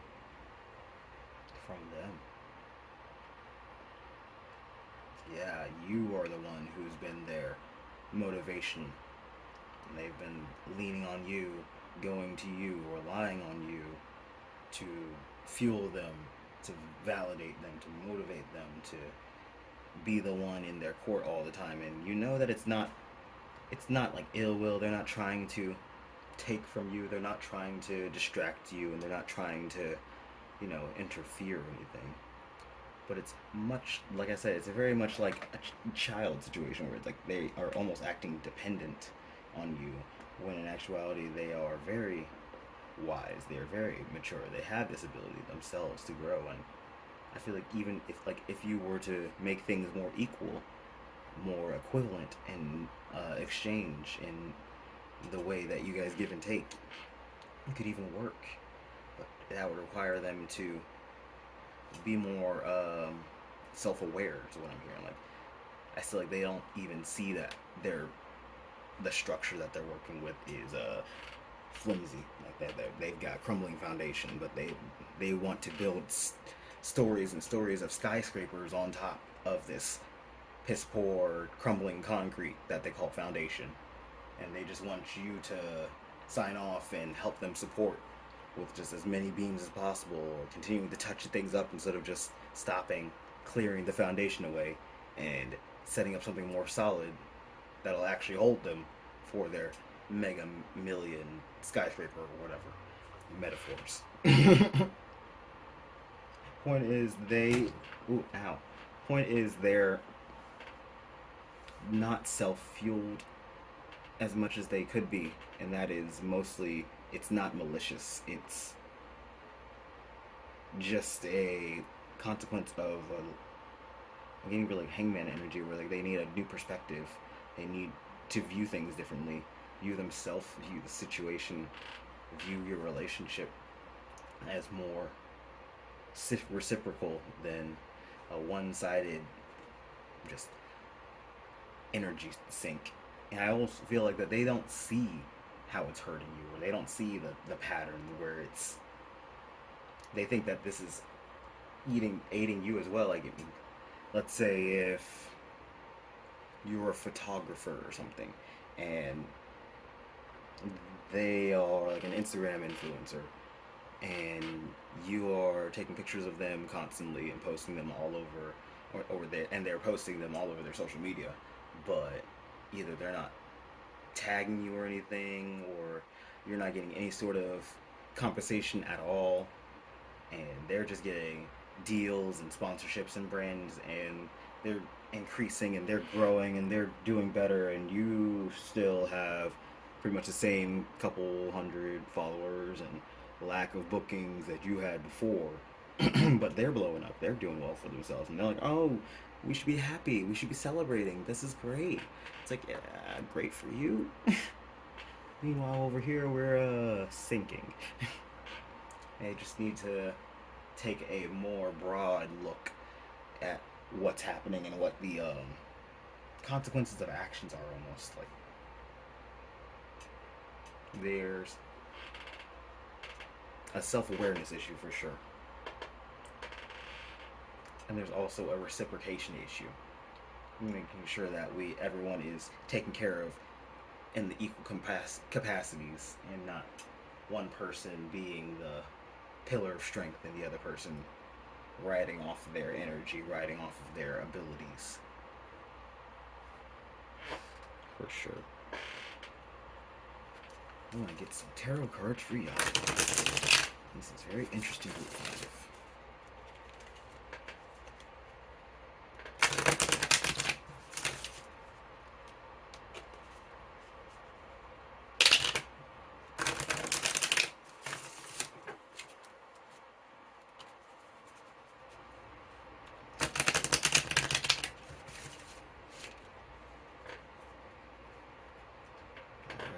Group 5. What bothers Group 5 about their person? Okay, ooh, we got the Tower right out the gate. Group 5. What bothers Group 5 about their person? The 6 of Cups in reverse. Okay, got the 4 of Cups. One more card, please. Okay. Got the 2 of Cups in reverse, yes. Definitely feels like a drain on your emotions. We're skipping backwards. We got the Moon in reverse for our bottom deck so far. Yeah, definitely something has happened. I don't know what it was, but with that Heart of Fortune and the increase and the Tower, definitely something occurred. There was a change in dynamic, a change in situation, a change in habits and behavior, and something. At that Saturn reverse, even, it might have been a change in the way they did things, that they just kind of switched things up without warning you and just expected you to just go with it because, well, don't you care about me? Don't you love me? I thought you wanted to take care of me. I thought we were partners. I thought we were friends. I thought we were relatives. I thought you loved me. Trying to leverage emotional care, emotions against you because, you're both emotional people. With that Moon reverse, that's almost mirroring the Pisces in reverse. It's like they were trying to almost dig their claws into where they know it hurts and where they know you're sensitive to get a reaction out of you, to get you to fold under the pressure. But I feel like I said, you've been down this road.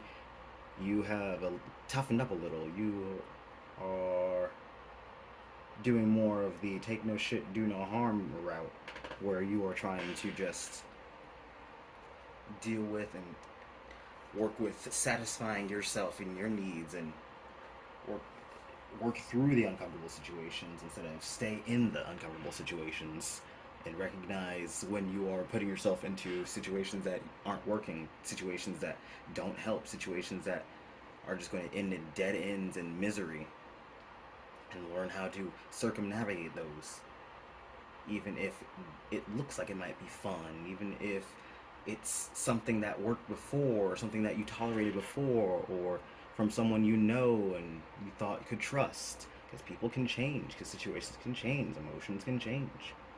And just because you had a good experience with someone or something before, or because they were your friend back then, or because you've known them for a while, whatever emotional ties you may have are not an excuse to be treated poorly, or to be essentially used as like an emotional doormat, or used at all. With that Two of Cups in reverse, it sounds like there might be a partnership of whatever sort, or any sort of relationship that is souring, that is taking turns and changing for the not better. But expecting, because, we know each other so well. Don't you remember when I was there for you at that situation, that time? Or when we've been with each other since all sorts of times, since back then. Like, we're really gonna, you guys really gonna leave me now? You really gonna break things off now? What about friendship? What about family? Whatever. It's like, yeah, well, friendship and family are not justifications to treat people like garbage. And I feel like you've definitely, with that Four of Cups, you've had that realization. You've had this more introspective eye and lens. You've gone deep. And yeah, with that moon, the deck split and fell into the Five of Cups. But yeah, you've addressed these wounds. You've already felt these pains, and you've already reflected on these things. Splits to the Three of Swords. Yes, these pains, this sorrow. You are aware of it, and you are aware of both your bleeding heart, the fact that you are caring and compassionate, and also the way that can be a detriment, and how that can be harmful to yourself and taken advantage of it, or steer you in a direction that's not as healthy. And you're trying to learn to almost like emotionally regulate and take care of yourself first, and make sure that all of your bases are covered. Make sure that you're not, making yourself uncomfortable or stepping way outside of your bounds unnecessarily for other people. And that might be starting here with this person. Very interesting. Let me take a sip of water because I'm getting hoarse. Jesus.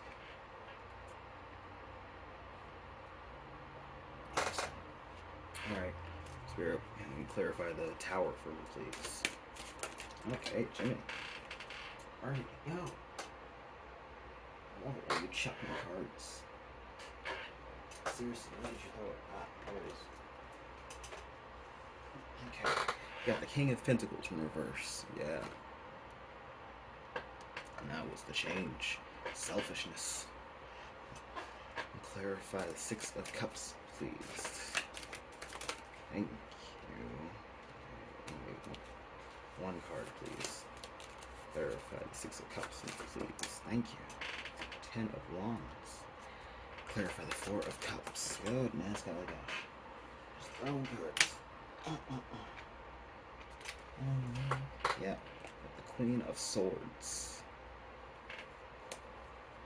I'm going to put the song that played in my ear in the description for you guys because it's very fitting. And also, I just love this artist. Isabel is a delight, and I recommend everyone listen to her. Alright, clarify the Two of Cups for me, please, Spirit.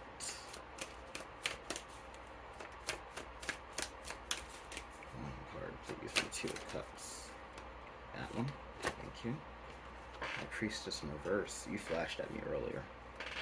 Very interesting. The bottom deck is the King of Swords, which is a match to the King of Swords. And the Sun. They split the deck.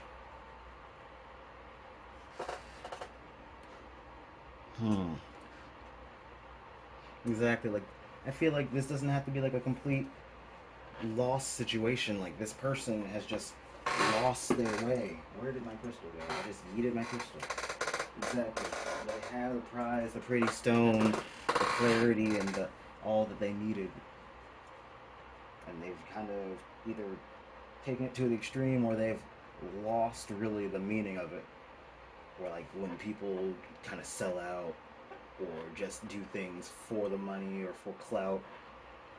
I feel like this person may be towing towards that, if not already embodying a selfish, doing it for appearances energy. And it's putting a strain, for sure. It's just straining your relationship because you cannot be the one who is always taking responsibility, always doing better and being the bigger person and having to be the one who thinks of the past and thinks of all that we have when they seem to not be considering it at all. Like, this person's wearing on you and you've had enough, and that Queen of Swords, you're putting your foot down. You are taking care of you first. You are putting your emotions at the forefront and what your needs at the forefront instead of just putting them on the back burner. You're making yourself heard, making your needs known, making your dissatisfaction known.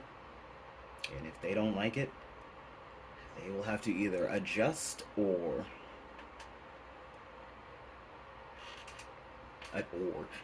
whatever or is for your situation, whether it is make distance, whether it is we break up, whether it is we move out, we part ways, we go no contact, we stop speaking for a while, whatever the necessary action is. I feel like at this point, with you embodying this Queen of Swords, you have reached this point where you are confident enough and assured enough in what you do and what you think, how you feel, that you're willing to swing that sword and make that final judgment without regretting it, without fearing consequences or knowing the consequences and being aware of being like, okay, yeah, I'm willing to bite that bullet and take whatever losses are going to come out of the situation. And with the High Priestess reverse, I feel like this is not something like they don't want this tension. They don't want. This isn't their intention to cause issues, and that's why I think the King of Swords came out at the end, because they don't want to like lose you. This person, I feel like, once they hear and are aware of how poorly they've treated you, how poorly things have soured, progressed, and they actually get a good look at, okay, wow, this is not what I thought. This is not what I intended. They not making me put two songs now because I like that song, and obviously we love Fall for You, but I feel like this person might have just been tone deaf, thinking that everything was fine and just completely unaware of the consequences of their actions. Like, they're a smart person, they're wise, they're smart, they are usually a lot more emotionally mature and in tune than this, which is why I feel like they might be even shocked when they realize and take a step back, like, oh, dang, so this wasn't cool. I thought we were cool. I thought, and then they get pointed out like the 7 situations in which they were definitely in the wrong and should fix things. They're like, oh wow, oh, I really stepped south. I really reversed that King of Pentacles, didn't I? I really reversed that High Priestess. I have not been looking with my third eye at all. I have been very much just thinking about the money and the physical.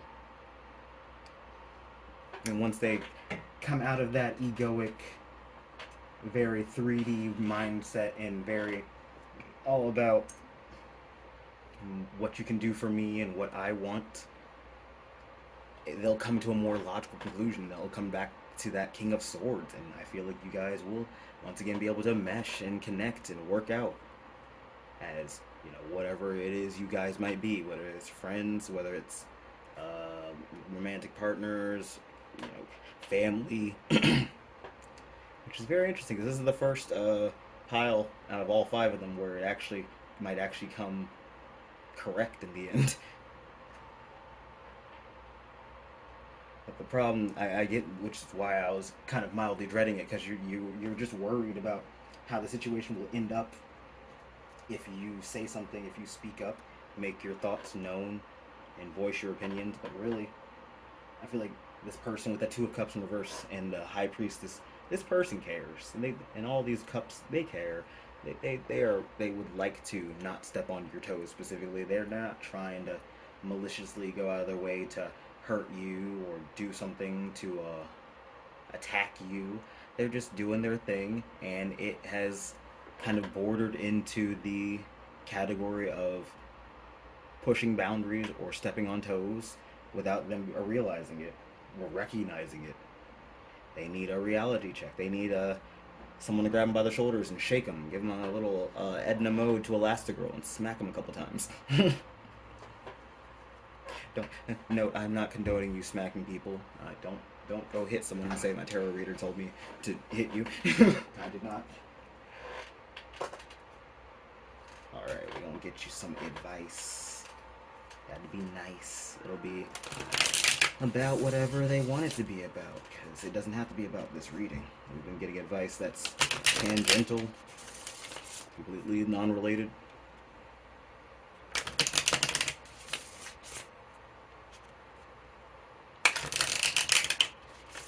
I love how this deck shuffles. It shuffles like butter. Alright, Root 5. Advice for Root 5. Alright. Advice for Root. Hi, I've got cards that are just backwards. Excuse you. Any more cards that are just backwards? Alright. We got you are, number 1, embrace the magic of your being. Root 5. And Dana, the flowing one, mother goddess of forest people and fairy. That's for Root 5. Goodbye. Rainbow fluorite, focus, productivity, creativity. Oh, excuse me, Mom. Experience. Let yourself grow, embrace knowledge, apply it, and improve it. Delightful. And our bottom deck is Waite Tara, Mother Creator, Goddess of Peace and Protection. Alright. Very purple. I very feel like, not very feel like, I definitely feel like you are a very, like, wise, like I said, intuitive, mentally and emotionally aware person.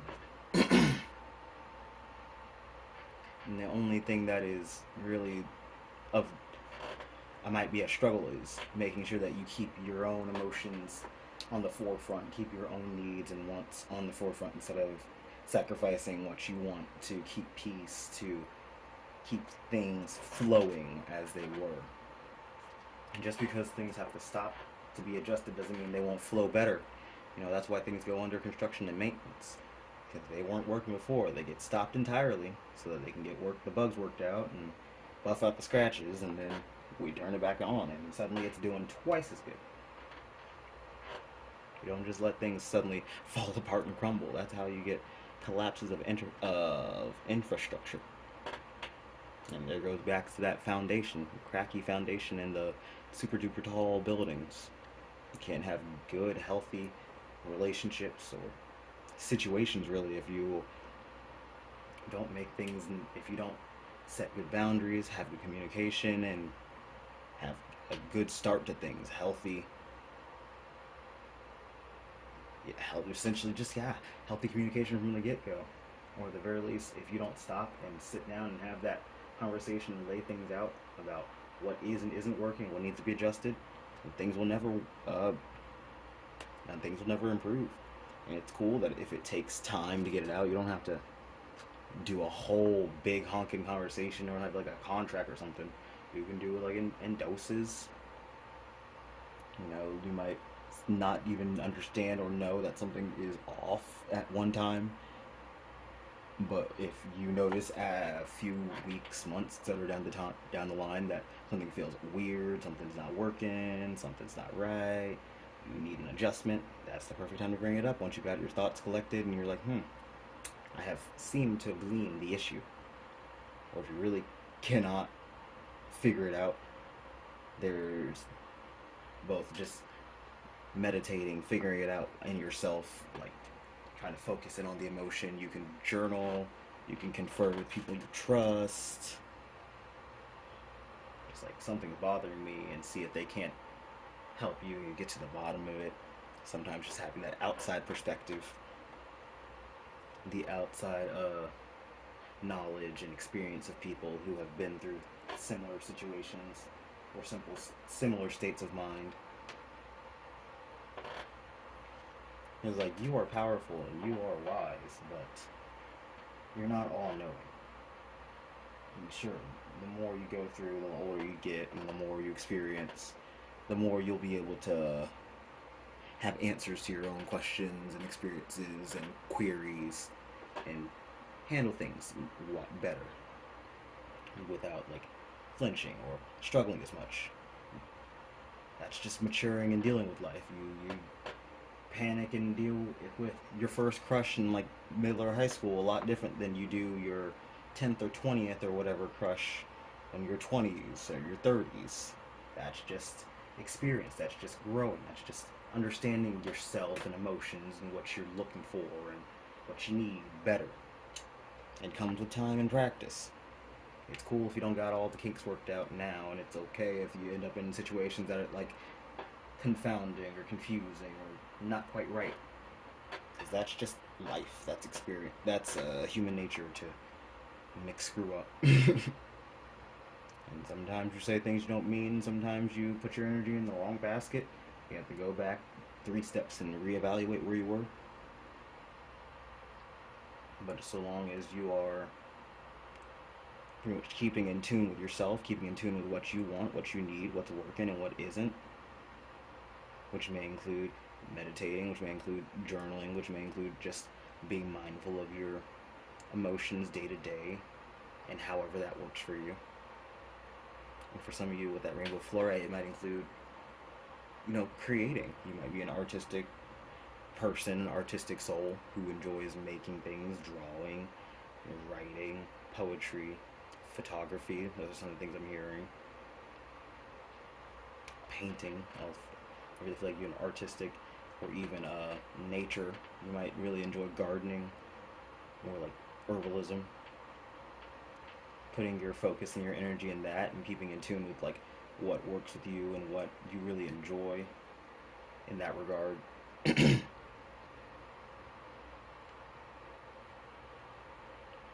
There's nothing wrong with, putting your energy into your work and putting your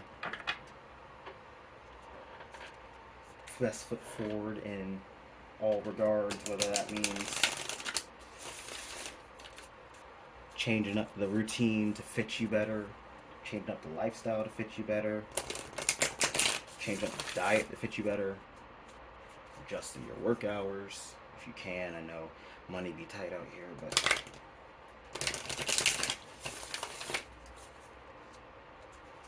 make sure all your bases are covered first, all the prioritized needs,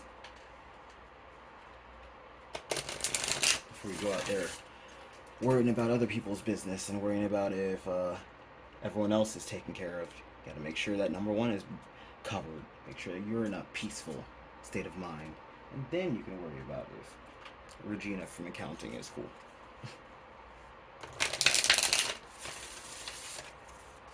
We're getting rambly, so I'm gonna wrap this up. Alright, can I get some final advice for group 5, please? Okay, hi.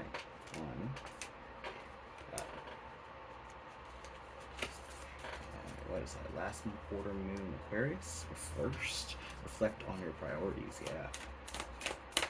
What else with group 5? Hello. I'll take these two. Embrace the flow of life. Full moon in Gemini. First quarter moon in Aries. Step into your power. One more card, please. Okay, I said one more card. All the cards at once.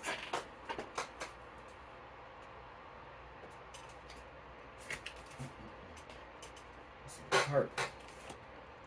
Full moon in Cancer reverse. Let your fears dissolve. The bottom deck is full moon in Taurus. Detoxify. Absolutely. You got 3 full moons.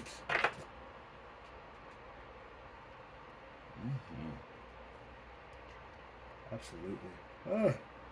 Like I said, this might be a process of trial and error. It might be a process of figure out what works for you, what it is that you really want to put your energy into, what it is that you've been needing to do or needing to change up. You might already have an idea of certain things that aren't working for you or you want to get rid of, you want to swap out, adjust, like I said, in your routine and your lifestyle and the way you live and your boundaries. Even you might even want to just try something new, try new things, like new hobbies, new interests, new dietary styles, new routines, new lifestyles. And there's nothing wrong with that. Even if it's something that this is 2 flowing cards, the flowing one, the flow of life. Even if it was a way that you didn't live before, never considered living before. I just heard van life. Like if you decide to, instead of getting an apartment, you decide to live out of a van or something because you just don't have the want or need for all of that stuff, all of the leases and all of the having all your stuff around. You're more of a minimalist. You want to cut down on things, declutter and throw everything out and only bare essentials. That road trip around the country for a year or so. Why not? It's not a permanent decision. You live once, you're young. If that's what you feel like would serve you best emotionally, mentally, physically, as long as you're prepared for it, if you're ready for the jump, do the research, the necessary prerequisites, get your priorities aligned, and go for it. Because if it makes you happy, if it's what you really are yearning for, jonesing for, then that's obviously where you want to go, and that's where that experience is going to serve you somehow. Everything, every experience, everyone you meet, everything you do, every day you live is just an added experience, an added something to your wisdom that you can pass on, that you will share with the world, or at least just share with yourself and share with your soul. Because really, if nothing else, you have yourself in this life, and if you are only living for other people, if your priorities are other people, or making money for other people, or making money for to keep up appearances, or to satisfy some unknown need, that's just draining. And if you're staying in a situation because you're afraid of the what ifs or the what's out there beyond, that's just fear of the unknown. That's natural. Everyone fears the unknown, but it's what you do with that and how you act against it, how you handle it, that really shapes how you will live your life. Like, yeah, you could live in fear all the time. You could just wonder, dang, if I had the guts to do that, I would. Or you could swallow your fear, swallow your pride, push your shoulders back, and take that step and do the thing. And yeah, it might not work out, but yeah, A, you have the experience of now you did that thing instead of just wondering. And B, well, maybe it did work out. Maybe now that is something that you love, or at the very least a cherished memory of yours. Or maybe it directs you to a completely different path that you wouldn't even have considered if you hadn't taken that step and been directed down that path. It's all about taking the intentional action and following through and seeing where it leads you. Life is all about the choices and the changes and the events that you put in, not the pondering and considering and the what ifs that you hold back. And there's no prizes for the guy who dreamt about wanting to fly. There's prizes for the guys who got out there and flew, And I definitely feel like you are someone with big ideas that are just waiting to be executed, that you put on the back burner, that are waiting to be put back up to boiling, if you know what I mean. Very interesting, very cool. Love you guys, Group 5. Take care of yourselves and cherish the amazing creatures you are. Because you are powerful and you are.